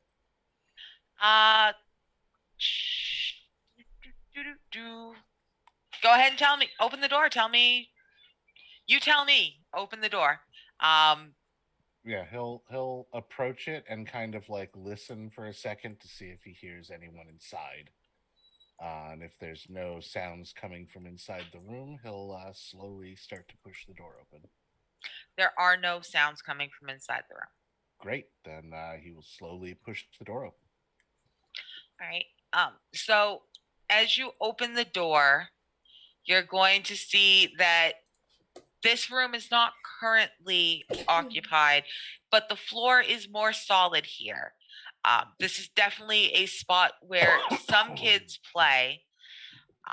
There's drawings on the wall. Kids have signed their names. It's a clubhouse. It's cute. Yeah. And so you see there's a couple pictures that are more recent than others. You can always tell because they've faded. They can't be any more than a week or so old. They were probably done the last time all the kids were running around in town, the last time the airbenders were here. And it's a picture of, it's not well done. It is, the kid who drew this picture is small. It was definitely done with chubby hands that still hold crayons like this. And it's a big round face and have excited little rays coming off them, to really emphasize the fact that they are in their airbender suit. At about the age of 5, airbenders mostly just let their kids run around in like diapers, whatever the kid is comfortable in. The kids be like half naked all the time, barefoot, happy, round, thrilled. But about the time they get to be 5 and they're big enough to take into town, because air nomads do not let outsiders see their babies. Like nobody sees airbender babies. You might as well pretend like they are born a year and a half old. Because the end, culturally, you do not see an air nomad baby. They keep them at home in the temples. But once they hit like 5, they take them out to cities. They put them in they get their saffron robes for the very first time with their little orange cape. And this is a chubby little round picture drawn by someone very proud of the fact that they just got their big boy robes. Ooh, okay. And there is a squiggle next to the head that, I mean, if you cross your eyes and this child is looking up at you like you know what that is, right? You'd lie and you'd say it was a turtle dove, maybe. Yeah. Or maybe a bunny dragonfly. You don't know what the hell it is, but it's cute and it's golden brown up by its head. So that's what you see in this room. Okay. Well, that looks kind of similar to the thing I saw before if I squint really hard. But yeah, I will continue around the bend in the hallway to the other room. Okay. While Lo Feng is heading down the hall to check that room, Wong, why don't you tell me what things look like? Where are you on the second floor? I am just. Were there doors and rooms on this one? So as you get down to the second floor, it is actually there's more rooms down here than there are on the third floor. The third floor has lost like everything right of the stairs is gone upstairs. But down here, you're in a pretty large open room, kind of like maybe it would have been a living room or a meeting room. And if you go out the door that's behind you, there will be 4 other doors. All of them are shut. The doors down here held up a little bit better. They have protection from the weather, so all of them can be opened or shut. So what I'm doing is, since it definitely smells like soot and smoke and definitely like someone's been through a fire, I am looking around the floor, the walls to see if I see any like tracks or footmarks from someone who might have been coming through that might have been dirty. All the while, everyone's calling out for like Janora's name. It's like, it's Wong. And I was actually wondering if I can assess the situation on this. I would love if you did that. Thank you. Perfect. And I also have a move called casing the joint. So when I assess a situation, even on a fail, I get to ask a question from my casing the joint move. Awesome. Do So, that. regardless, I will get one question. All right. So that is creativity. I got an 11. All right. Fantastic. Ask me any 2 questions you want to about what's on this floor. Right. Do you want me to do it from the list or just in general? You do not have to use the list. Okay. I think I want to say, do I see any signs of life? You see there's been movement on this floor. There's dust sometimes, like not a lot, but dust settles in, stuff blows through the cracks, and you can see that someone has moved through here. But there's a handprint on the door frame. It's higher than it should be for the kids. And if you get closer and look, it won't just smell like soot, it smells like soot and blood. Okay. I would also like to get maybe not an exact number, but like how many more, like more than a dozen, less than 10, roughly idea of how many survivors there might be based off like the scuffling that's been around. So if you pause in that doorway next to that sooty, bloody handprint, and as you are taking a breath to kind of deal with the implication of that, you hear something down the hall. It's off to your left, and it's just for a second you hear like the faintest snatch of a very small child crying. It doesn't sound like there's a lot of people, but there's definitely at least enough people that somebody was able to either very quickly silence a very small child or to muffle the sound somehow. I don't think I need to ask my last question from my casing the joint, so I'm just gonna carefully and quietly make my way towards that noise, the room that I think it's coming from. All right. So as you go down that left-handed side, this is the side of the building furthest from everything, closest to the tree line. The windows that used to be there are like they got bricked up before they got boarded up. You cannot see in this area of the building at all. And it doesn't have, it's the most secure part of the building above ground. Mm-hmm. So as you head towards that end of the hallway, there are two doors across from each other. There's one on the left and one on the right. What do you want to do? I'm not gonna open the door, but I'm just gonna carefully and quietly put like my hand on it and like one hand on like the door handle and just get pretty close and just like, hello, is anyone there? Janora? There's noise. There is a muffled kind of scuffling noise from the other side of the door. I'm not here to hurt you. I'm here to help. It's Wong.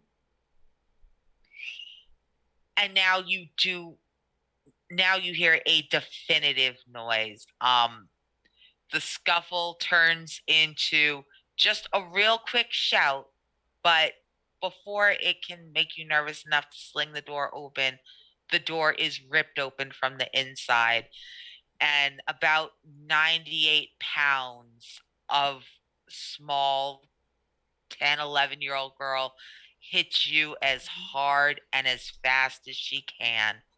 She barrels into you and clings. I'll take a like really careful like step back because of that force, and I'll just like surprised for a second, but wrap arms around her and hold her real tight. One hand like on the back of her head, just comforting her.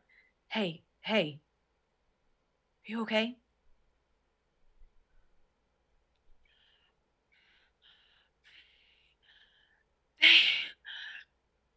I know. Sister Zaya, you have to come help Sister Zaya. And she's going to grab you by the arm and yank you into the room. And when she does, what you're going to see is that there are 5 people in that room. There is a teenage boy. His airbending mastery tattoos are so fresh that there are still scabs on a couple places of them. Like they still haven't even finished completely healing. His face is bruised up. There is dried blood on him. There is soot. There is dust. He has fought his way out of hell.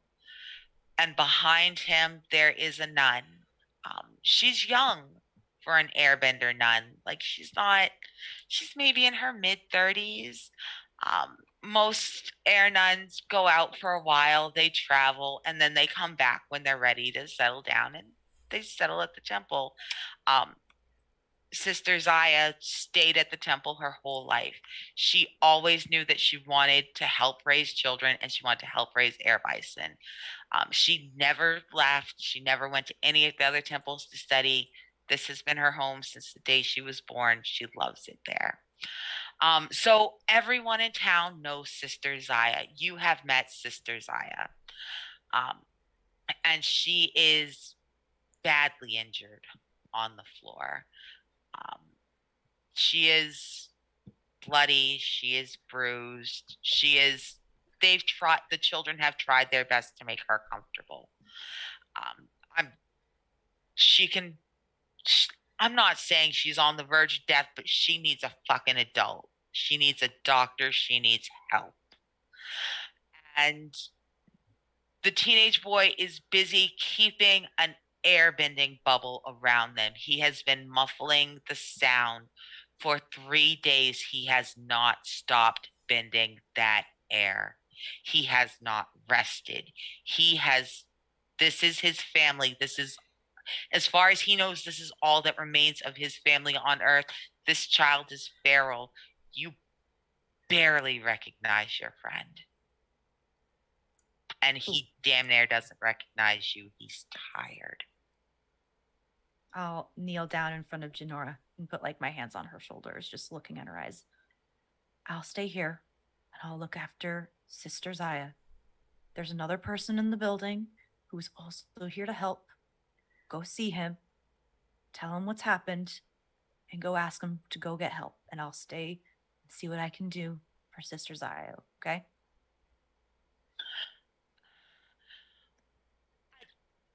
Can you do that? You're brave, right?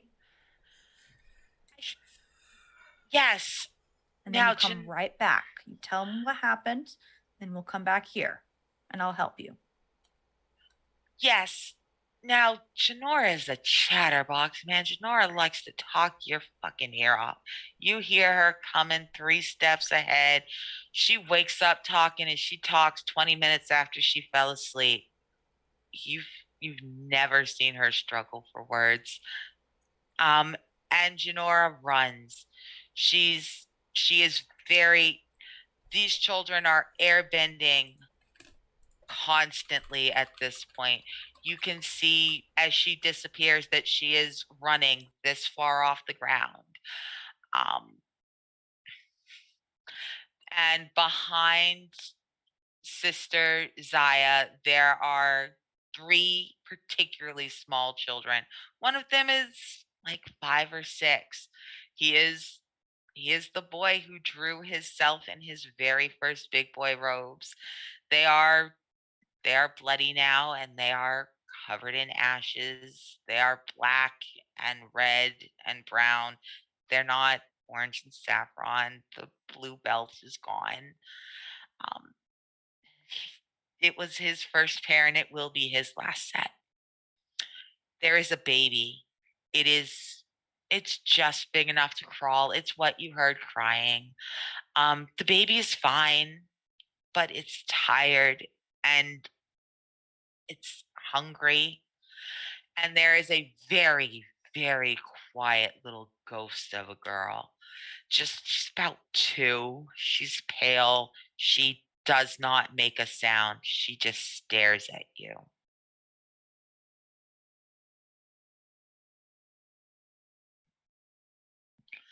And while these haunted children stare at you, Lofeng, how you doing? There's what you see. Well, I was going around the corner to that other room to see what was going on over there. Mm-hmm. Is the door closed on that room as well?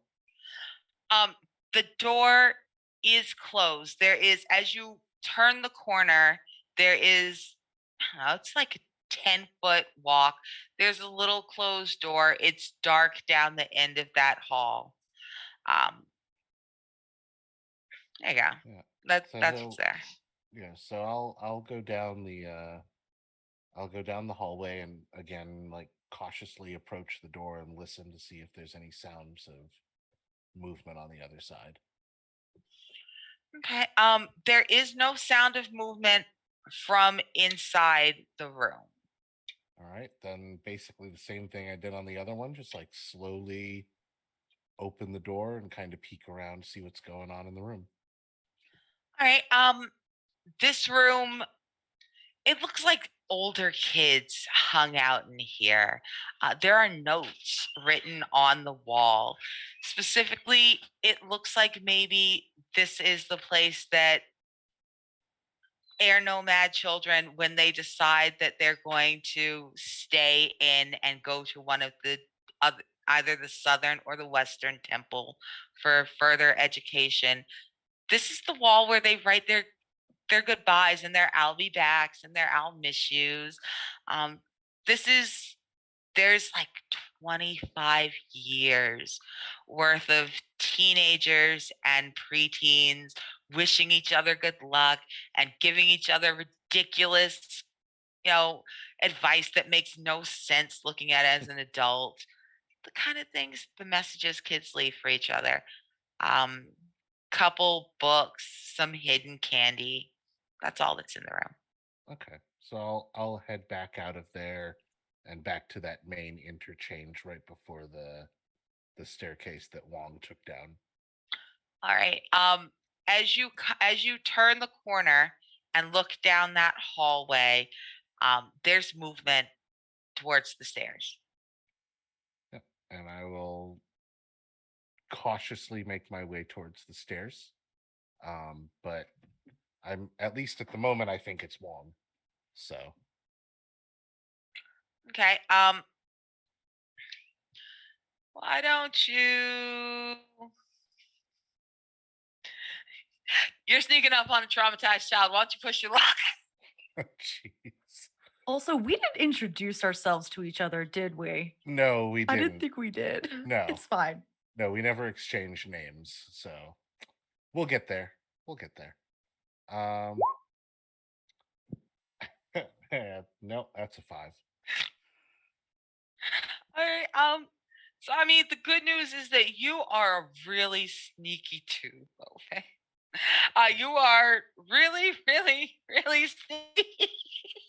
You are so sneaky that you surprise a traumatized airbending child. As you come up on these stairs, she just so happened to have been looking the other direction. And as you look down, she looks up. You scare the ever loving shit out of this child.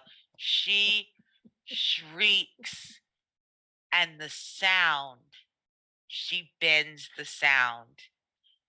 It pops you in your it a wave of sound and air pops you right in your face and knocks you for a flip flat onto your back on the hallway floor.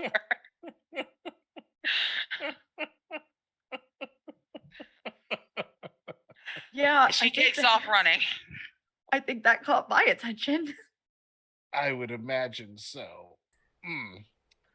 There's some mumbled cursing that I almost forget about in front of children. Yeah, Lo Fong is doing much the same thing as he like pushes himself to his feet. He's like, wait, I'm a friend. She has, bless her heart, she has not heard you. She has booked it back towards Wong. Wong, you just heard a child screaming. What'd you do? I think I'm in the middle of like helping Zaya and like doing a more adult way of like trying to dress her wounds. But if she's making her way back into this room, I will pause to be like, look at her and like concern, surprise. What happened? I, I, you can't get anything out of her. She runs and she hides behind. She runs and she hides behind her friend Ahani, the teenager, and at this point, he has stood up. He is he's a long, lanky boy. He's like 6'1". He's tall for an airbender. Taller than me. Like, tall boy. and he's just got those I haven't grown into him. I've only got length, no width kind of limbs. He ain't nothing but arms and legs and shins and forearms. But he sure as shit manages to square up his shoulders like he's about twice the size he is. You have never seen an airbender look like they're about to kill something before, but you've just seen it, and it's not a comforting look. What you want to do? Honey, I will handle this. You stay here and protect them. I'm going to go get help and deal with all that. We're going to come back soon, okay? He's gonna look at you and like, Ahani is so friendly. He is an like, even for an air nomad, this is a friendly kid. He has traveled to all 4 of the temples. Um, he loved hanging out in the Southern Temple. That's where he went to when he decided he was going to go for the monk lifestyle. He's one of the few kids who, Was the Avatar going to beat him at all the games? Yes. Was he just a little boy who wanted to play? Yes. So, like, he's one of the big kids who would play with Aang when Aang couldn't get the little kids to play with him once they found out he was the Avatar. Like, Ahani's a good kid. And you don't see any of that good kid. You see a man at the end of his wits as he looks at you and says, take care of it. I won't say anything, but I will nod. And I'll leave to go see Lo Fong. All right. I don't know what you did, but I don't know who else heard that. We need to figure out a solution now. And maybe even get them out of here. I think I caught her by surprise. That was my Yeah. fault. You think? I agree. I will go outside and see if anyone seems to be coming this way. I'll come with you. All right. And I'll follow Lo Fong. Yeah. All right. We'll make our way back to that little place where we can peek our head outside. Cool. So let's go ahead and leave Wong and Lo Fong checking out to make sure that no one has heard this child scream. And if they have, if they found it suspicious, let's head back to the tavern. So we got a little bit of an awkward standoff going on. Last time we were here, we had a really angry firebender who said, these assholes don't speak for me. We had a waterbender who said, okay, but how do we know you don't speak for them assholes? And we have a whole room full of earthbenders who have a pocket full of fuck around and find out and not a lot of last nerve left. So let's go check out the tavern. I'm sure that this is a perfectly fine and calm place. Pocket sand. All right, Kayam, how you feeling, bud? What's going on? He's feeling suspicious. So that's the first thing that's going on, and a little bit protective. Like, you know, this is a tense situation, and you're not quite sure about like who's enemy and who's friend.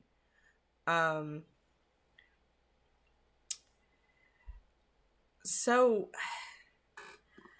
Kayam wants to sort of try something, Arnica, and it's sort of up to you on how because, you know, like, there is life and there is water in every living creature. And when there's a change in heart rate, when anxiety and lying begins, right? And I was wondering if I could make a roll on Kim to assess where the fluids are racing at this point, if they are. Like, how truthful is this person based on his heart rate? That sounds like a really reasonable thing for a waterbender to be able to do, is to be able to feel your pulse go up and down, because it's just blood moving in and out. Yeah. However, I am going to say that you have to be close enough to put your hands on him to do so. You don't have to touch an actual pulse point, but you do have to be able to, you have to touch some part of him. Okay. So why don't you go see if he'll let you do that? Yeah, absolutely. I will close the distance between the two of us so that it is, you know, not quite kissing range, but definitely whispering range. Kim is staring at you. Yeah, of course. He's not stopping at you, but he is staring. Yeah, no, I'm staring right back at you. And I will hold out my hand to you. And I was like, I need you so that I can trust you to hold my hand. Oh my god, I love that we're going for straight honesty. Okay. Yeah.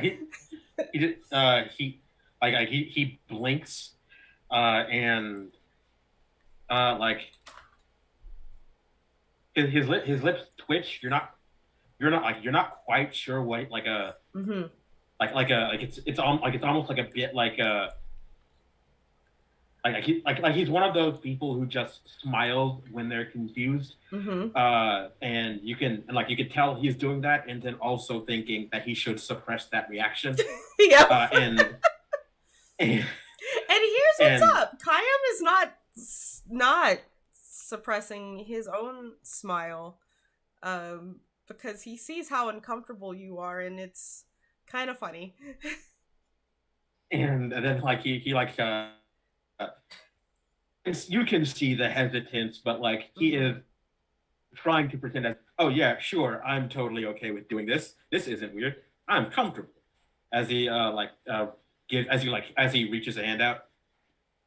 All right, I will reach out, and Kayam will clasp like a handshake, his hand against Kim's. Um, you see them breathe in through their nose and close their eyes and breathe out as they sort of like hone in.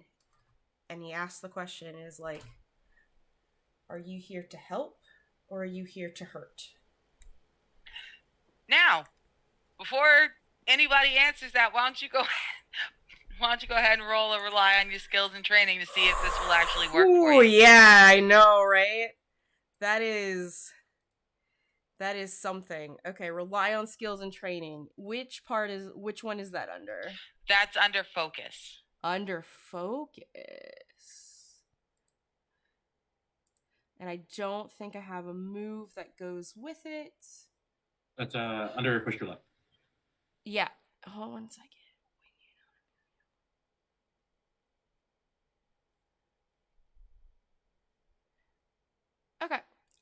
Okay. I actually have a question. I have a move called Straight Shooter. Well, it's more of this is for an NPC, but like this, I was wondering if I could use it on Kim. It says when you tell an NPC the blunt, honest truth about what you really think of them and their plans, and I think that you are suspicious, and I am truthful about it. On hit, they'll look upon your honesty favorably, and they'll answer a non-compromising question honestly, or grant you a... Nah, you know what? We don't need to use this move. This is not very applicable. I'm just gonna roll with focus, right? Yes. Let's go. Roll with focus. Ooh, biddies for a reroll. Let us know where that goes, friend. And no plus forwards. Let's go. Boom! I'm taking all of Casey's successes. It's fine. I'm just going to level up 3 times this session, you know. So this is absolutely going to work for you. Right. You are allowed to. Kim let you take his. Kim, I guess you're gonna let Kayam take your hand, and Kayam, you are definitely whatever answers Kim gives you. You can tell you can tell the sincerity in their voice when what they answer next. Yeah. If memory serves, the question was: are you here to help or to hurt? I'm here to help the ones who got away stay gone. Stay gone, you said? Stay gone. Because this isn't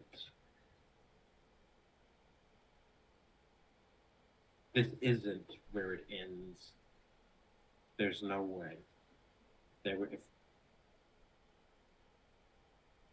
I don't know if this is supposed to be a war. I don't know who would allow this, who would approve this. But I know if they will go this far, they'll go a little bit farther. They'll try to be thorough. and it's not safe here.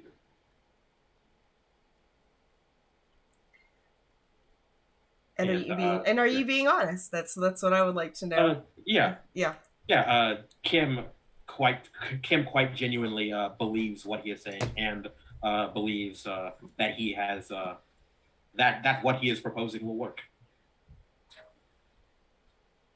Hmm.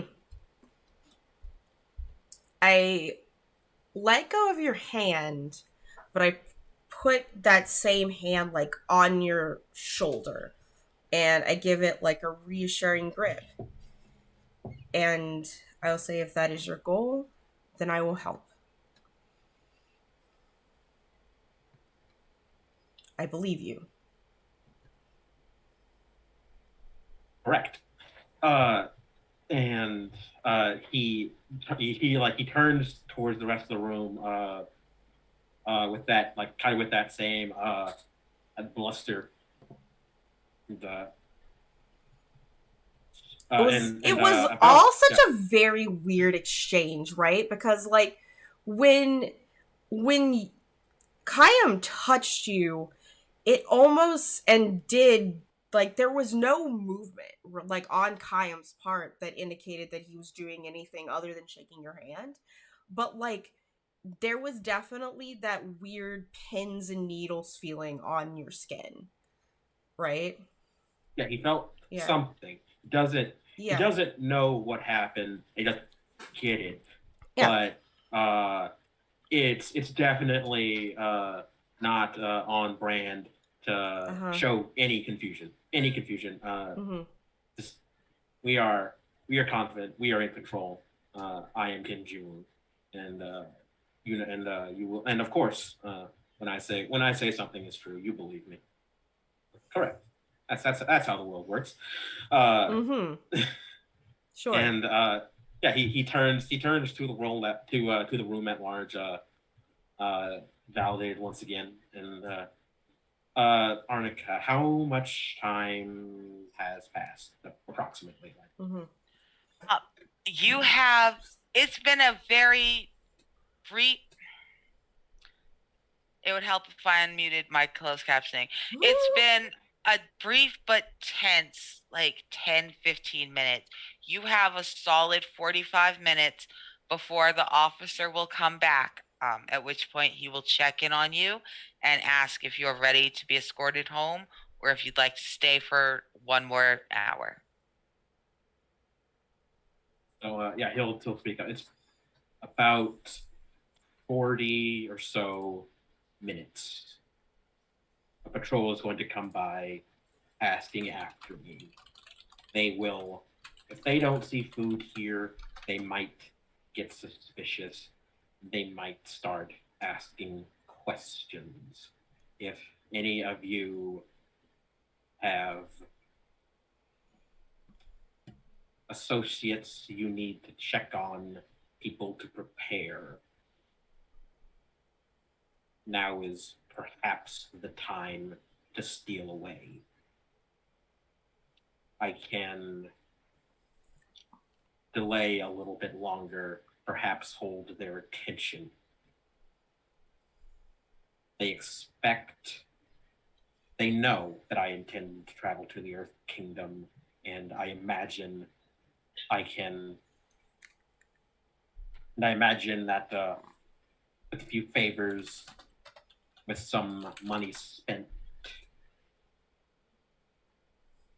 I can hire an escort of local character and expertise, and when I insist, they're not going to ask questions about who those escorts are. Yes, but you don't expect to escort an entire town out, do you? No. But they're not after the town, are they?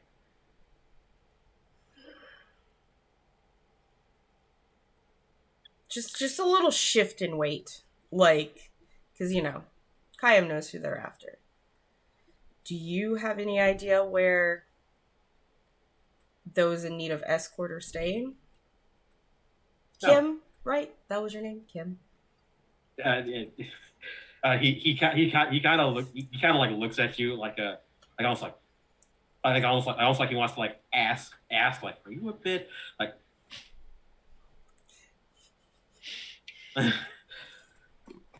Kim Ji-won?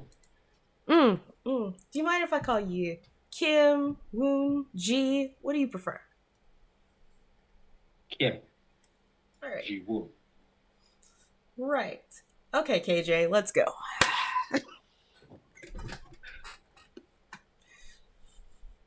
He doesn't move. Kind of. And I hold up a finger as like, wait 1 second right here since you don't seem keen on moving. And I'm gonna go back to the bar, like shuffle through, sit next to my friend, and I'm gonna lean in and whisper,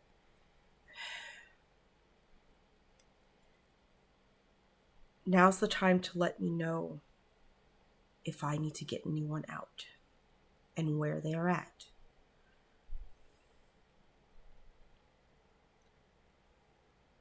Padma looks at you from the corner of her eye, and she looks over her shoulder at Kim, who's standing there.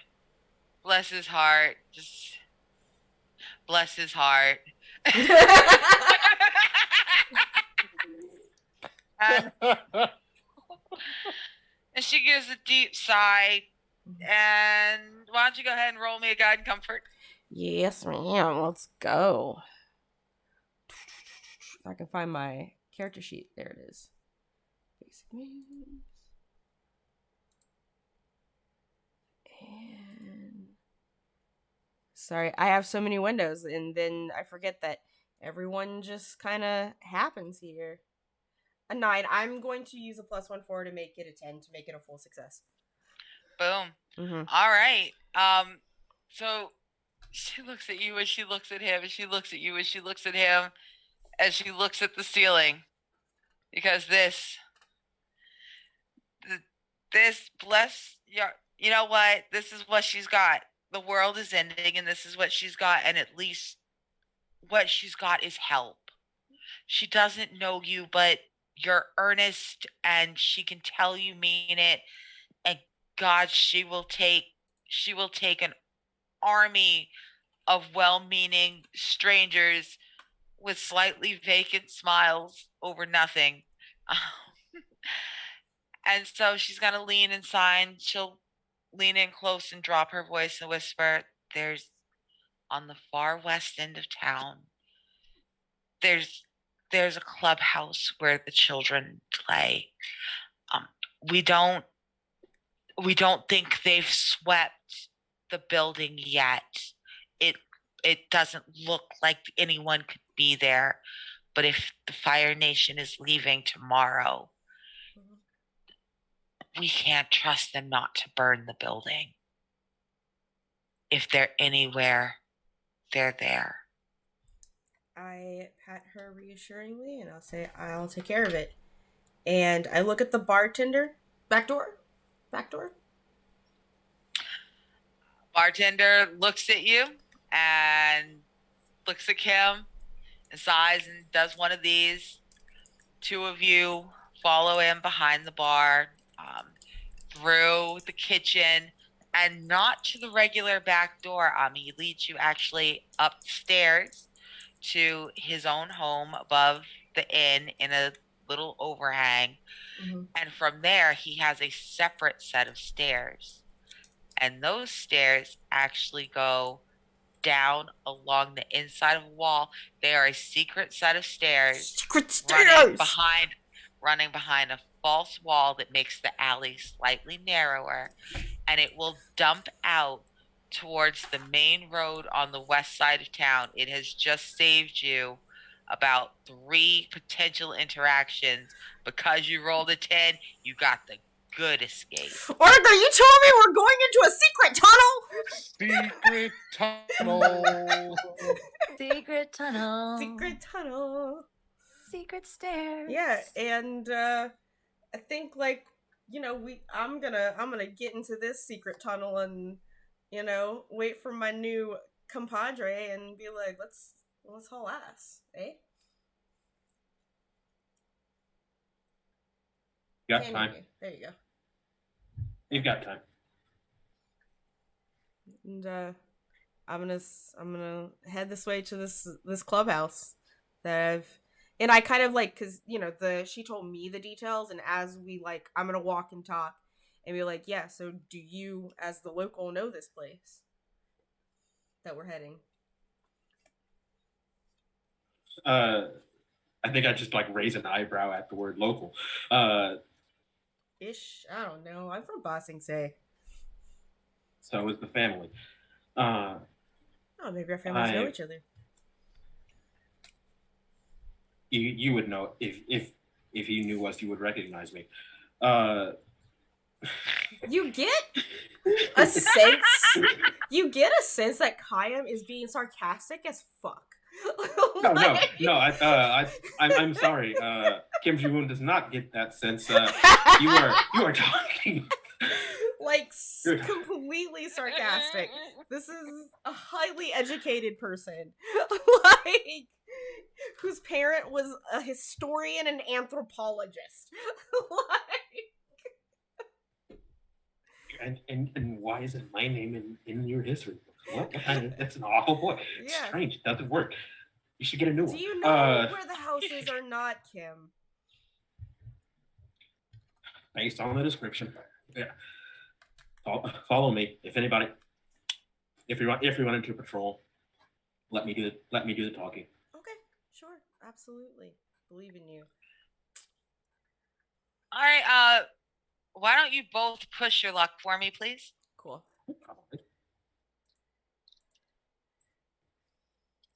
What is push your luck under? It is you roll with passion. Cool. Yeah, I see it. Woof. Woof woof on you, bud. But hey, you get to mark some goodness.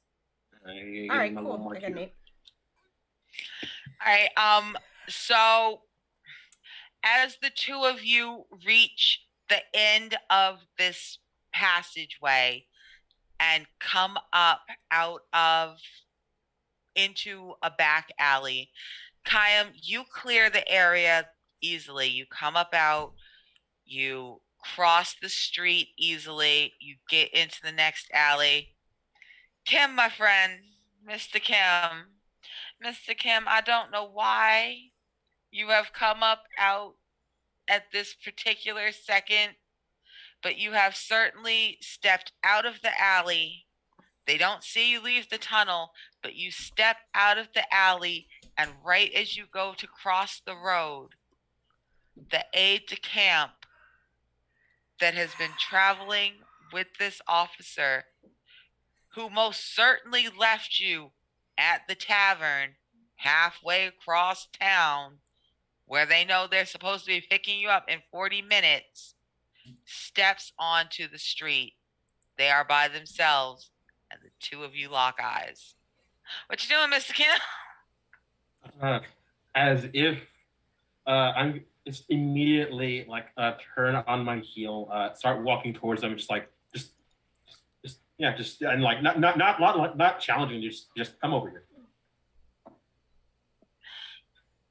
Fuck it, he comes over there. Yeah. Okay, so the two of you meet about halfway. You are positioned well enough that the aide de camp cannot see Kayam down the alley. They are behind you. And he'll speak loudly enough that like if Kayam is listening, wondering perhaps like what's going on, he will. Yeah, he will like hear, Kayam is straight up like has noticed this and just like ducked behind the alley, I imagine, and is immediately in this conversation looking ways to back you up in case this goes awry. So needless to say, Arnak is looking for vines, any kind of ivy that would be growing on the side of buildings?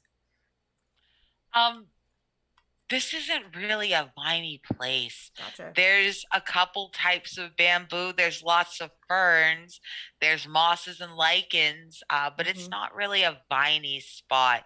You're used to a place that's maybe more wet than this. This is Yeah, he is. moist air, not.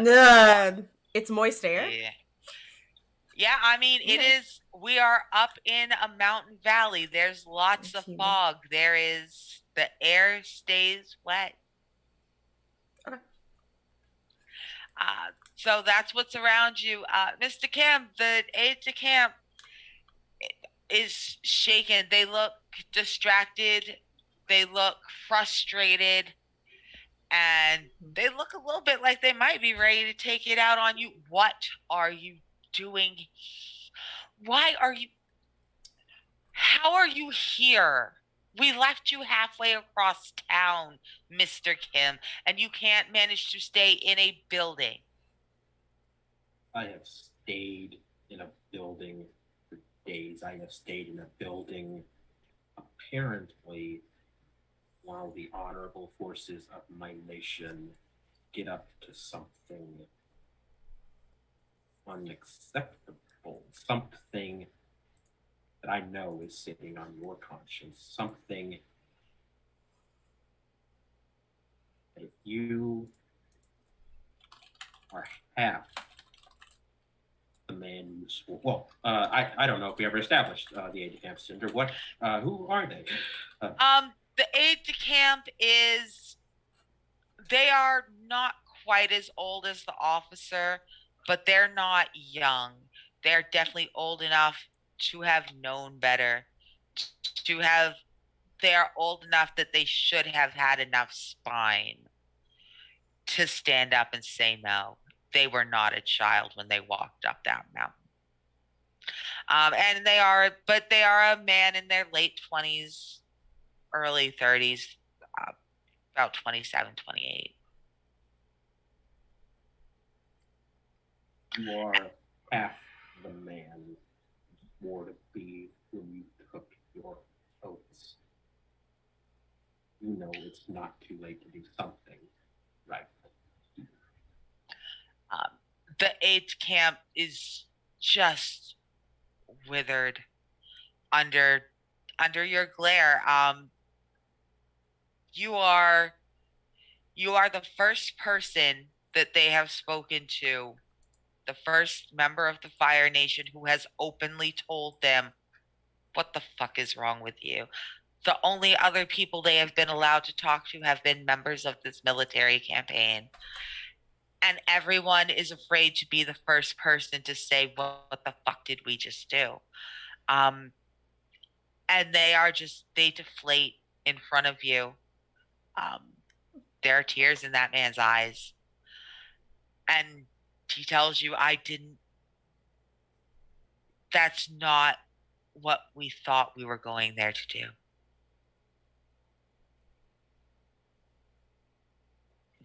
We did it.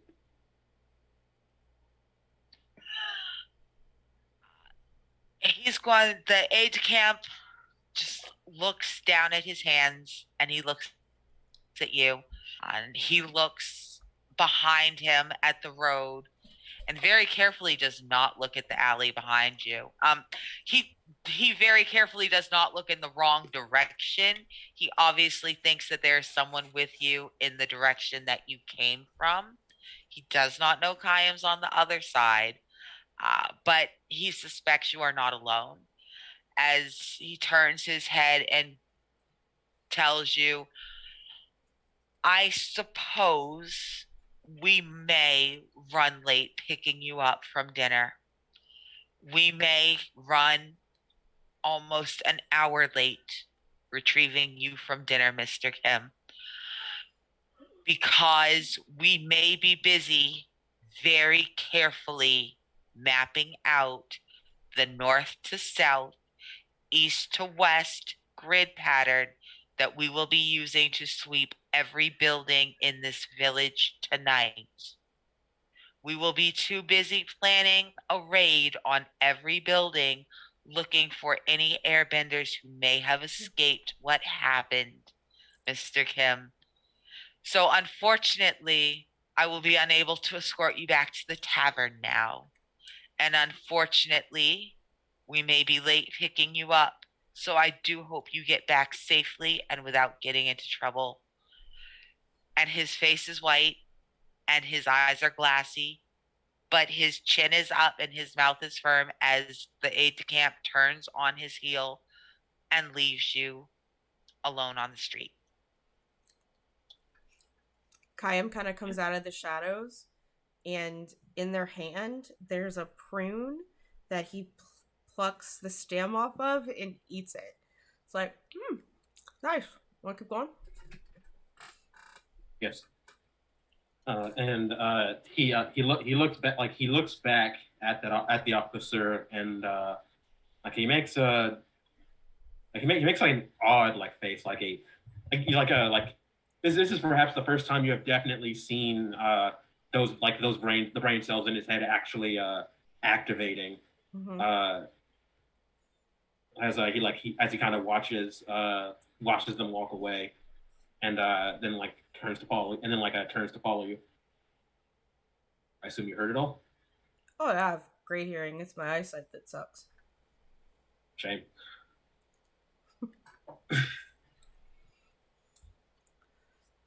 And like I had like my satchel slightly open, and you see plums in it, and I just sort of like close it before I hand you a plum, and then I close it, and it's like, yeah, here you go. Since you missed dinner. Yeah, a shame. And he just eats it. Mm-hmm. There's marker on it. There's a smiley face. Like you look at it, it's got like a little angry, like the little eyes that are just like, and like little teeth coming out, like etched into the plum to make the face. Like, and then you see him like about like to just thoughtlessly just gets through the whole thing, and he stops. And like he seems like very carefully like eat around the face, and then once there's like kind of some plum in some face, he just kind of tucks it in, and keeps walking. Mm-hmm. Remember, I ate a prune. Anyway, so to this place, to this house. Hey, so everybody do me a solid. Mm-hmm. Everybody just hit a D10 for me. I don't care what you actually roll. D10. I don't care what you roll. Just roll something. I want to see who gets the highest number. I want to see who goes first. Okay, a 10.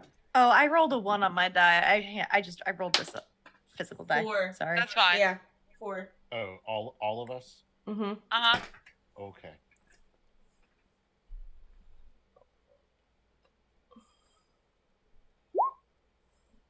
Boom, Lofon, look at that. You finally win a roll off. So here's what's happening. We now have 2 people hanging out on top of an abandoned building that's not actually abandoned. Mm-hmm. And they are very carefully and possibly aggressively keeping an eye out for anyone who may be coming in at a fast clip, because they have frightened children and an injured woman downstairs, and a child has just screamed. Unfortunately, from the other direction, we have 2 very well-meaning friends coming at a pretty good clip, because they have a pretty good idea that there are children hiding in this area. They've just been told that there will be sweeps of every building tonight, and they're trying to get there pretty fast in case there are kids that need to be evacuated. So, Lo Feng, how you feel when you look down and see 2 figures approaching at in a movement you can only consider a funny little run, one of those things where they want to run and then they keep remembering that they should not be drawing attention by running. Suspicious. Don't be no, suspicious. They're doing their don't suspicious. They're doing their don't be suspicious waddle. And like Kim is like very obviously Fire Nation, correct? Mr. Kim has a Fire Nation haircut. He got Fire Nation clothes. Mr. Kim is not just Fire Nation, he's fancy Fire Nation. Fancy Yeah, Fire Nation. I am going to tap Wong on the shoulder and like point that out and be like, "Hey, over there." I kind of look, and I notice like Kayam and Kim Ji-woon. Obi, what kind of reputation does Kim Ji-woon have? I think like in the underworld proper, I think people kind of don't know what to make of him because like yeah, he's got a lot of money behind him. He's not the kind of person you can afford to go thoughtlessly offending, and like word is he is actually pretty good as firebenders go. So there's that too. But seems it's not that you wouldn't call him stupid exactly, but either he is a genius or he's not paying. Something ain't right about that boy. Now, Damn. does he or his family actively help the military?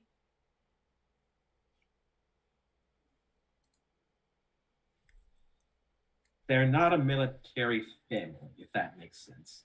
Yeah, that's what I thought. But the money is big, and big money means they aren't uncomfortable with the military.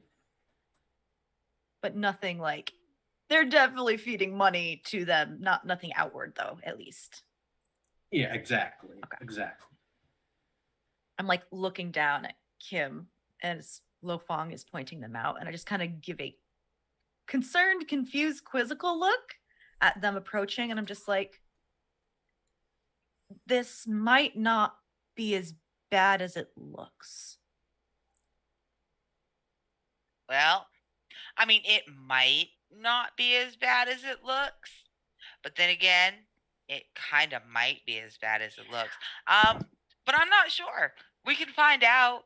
I'm not sure we'll be finding out this week though, because Okay. we're at 8:52, so we should probably start wrapping up. For Yeah. sure. This does seem Absolutely. like an appropriate hanger for the end Exactly. of episode 1. Agreed. We have questions to ask, right? Like in the session stuff we should get through. Yeah. Let's do that. Why am I trying to scroll my freaking laptop with my finger? Jesus Christ. I can scroll my laptop with my finger, so Well, I can scroll my tablet with my finger, which is what we're streaming on, but you know, I'm still using the good old chunker that I always use. That's where my GM stuff is, and I just tried to You got this. You got this. All right, now where are my questions? I lost them.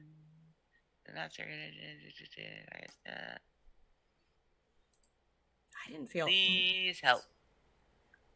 This is hilarious. We were good all the way till now. Now I've lost them. Where are they? Running adventures. Tool tugs. I don't know what these questions are. Y'all help me.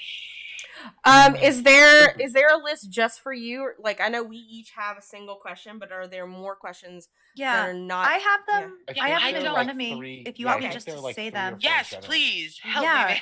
So the growth questions are, the first one is, did you learn something challenging, exciting, or complicated about the world?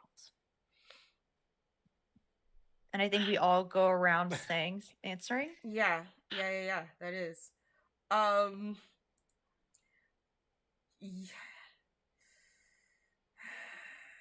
be fair, if there's any of y'all who don't feel like you learned something complicated about the world today, yeah, that's what I was gonna say. I'm pretty sure we learned that the world is definitely complicated for sure.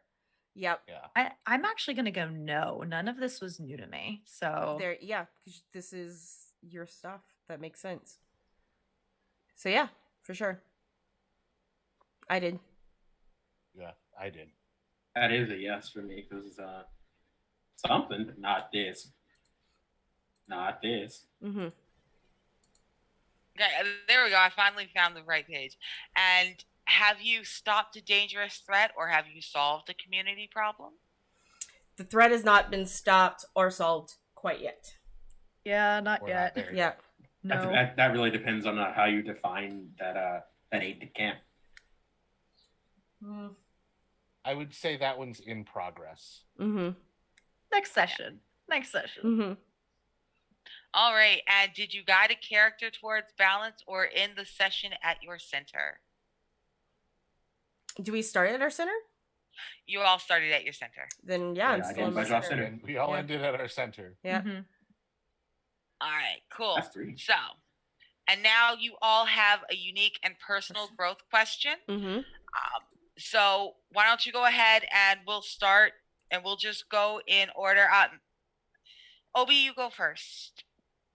Did you learn something meaningful or important about your lineage, its members, or its effects on the world and others?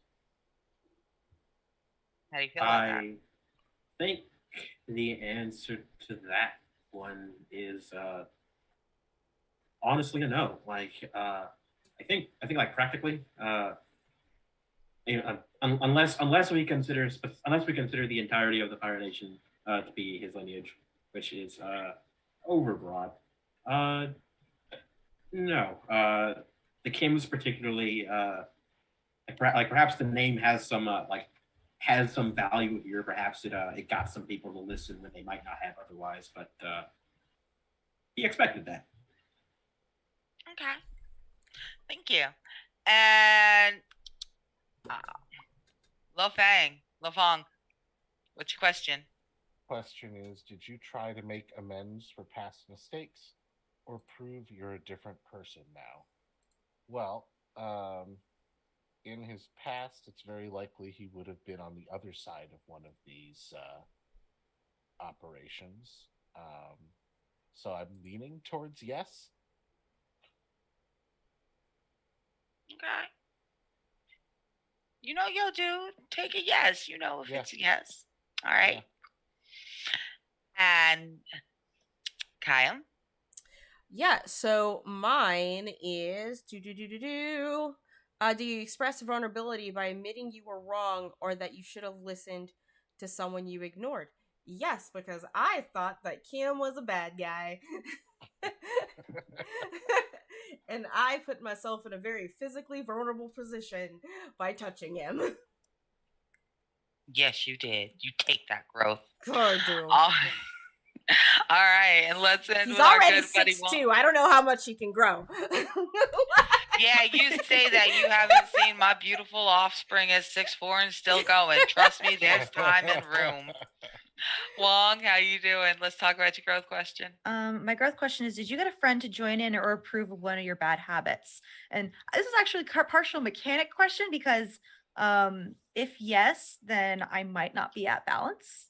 So kind of yes with Lo Fong jumping across the roofs and doing something daredevil-y, but I just didn't bring it up when I actually did it. But indulging a bad habit with a friend, I guess we're friends, quote unquote. Shift your balance towards friendship and roll with friendship. And I got a 10+, so I think that puts me at like a +1 towards friendship, and it does not leave me at center, if that's the case. Okay, so that's fine. Okay. Everybody else got a did you end the session at center point except for you, but Okay. you get this growth point. And you are shifted towards 1 for friendship. You made a new friend by breaking and entering. And I still don't know their name yet. To be fair, I have also once in my past hypothetically possibly made a new friend by breaking and entering and did not know their name till we were done. Hypothetically. Okay, Possibly. I love that. I freaking love it. Yeah. Kim doesn't know Kyan's name yet, does he? No, I he don't introduced think any of himself. us have. I did introduce Okay, myself to okay, you. yeah. Yeah. Okay. Like when after, like I said, KJ, I was like KJ, Kayam. Like, Oh, that's right. That's yeah. right. Like just Beautiful. being a sassy little non-binary cryptid. We love a non-binary cryptid. It's true. All right. So Okay. thank you guys so much Yeah. for answering those questions. And for those of you who have not played Avatar Legends or who are just kind of like looking along in your book, these growth questions our characters will use to advance. This will very much run like a season of the show of Avatar. You will see character growth, you will see advancement, you will see them unlocking new skills, new emotional. No, that's Digimon. You're not going to Digiform up. But either way, you are going to see. Digivolve. You're going to see them change. You're going to see them grow. It'll be great. Right. Unless you grow into giant assholes. So don't do that. You can't do that. Avatar doesn't let that happen. It can totally happen. But anyway, It's how let's the go Red around Lotus and happens. do our. Yeah. All Let's right. go around and do our outros. All right, everyone. Thank you so much for coming and showing up. Really appreciate you here for the premiere. Thank you so much for all of the subs and the biddies for the return of this channel. I am Val. This is my channel. As far as what's going on for the rest of the week for me, you can catch me on Sunday again over at Nat One Heroes, where I have the last premiere of the week of season 2 of our Rhyme of the Frost Maiden campaign, where I play a hobgoblin zealot barbarian of Malar, who is determined to wrestle the Frost Maiden. So that's his goal in life. And then you can catch me on Thursdays over at Wandering DM, where we're playing a modified game of Quietus, where I'm playing an FLDS member in Texas Hill Country horror. I got my degree in filmmaking in Texas Hill Country Horrorland. So this is just, me living my life. And very soon, in about a month, I will be running a Monster of the Week game, so stay tuned for that. Otherwise, follow me on Twitter and the Twitch, and I mean, you're here already, so it's good. I also don't have my own command for my own channel because people are already here. And yeah, so in the opposite direction from outros, go ahead and where can we find you on the internet? What you doing in the next 2 weeks? Because we're not going to be here next week because it's my engagement party. Casey, you're up first. Oh, I'm first? Okay, Mhm. great. Well, let's see. You can find me on the internet, on Twitter and Instagram. I just had a video where I appeared with Postmodern Jukebox come out last week, and there's another one that's coming out soon. I don't know exactly when. But yeah, I'll see y'all in 2 weeks.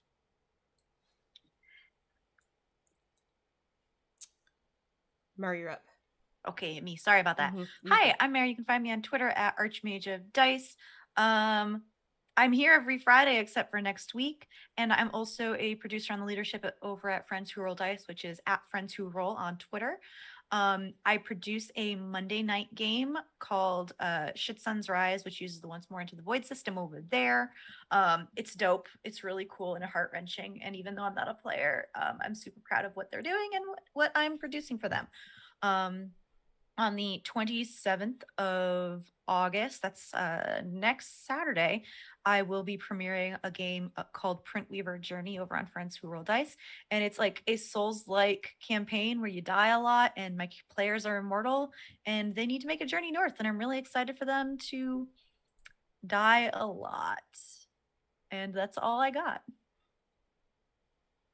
And of course, there's me, Obi. You can find me on Twitter at Jossadison, that is JOSADISON. And perhaps one fine day you'll even find me on Twitch, finally finishing up this long delayed Elden Ring playthrough, Bringlebird's boundless bungling Balderdash.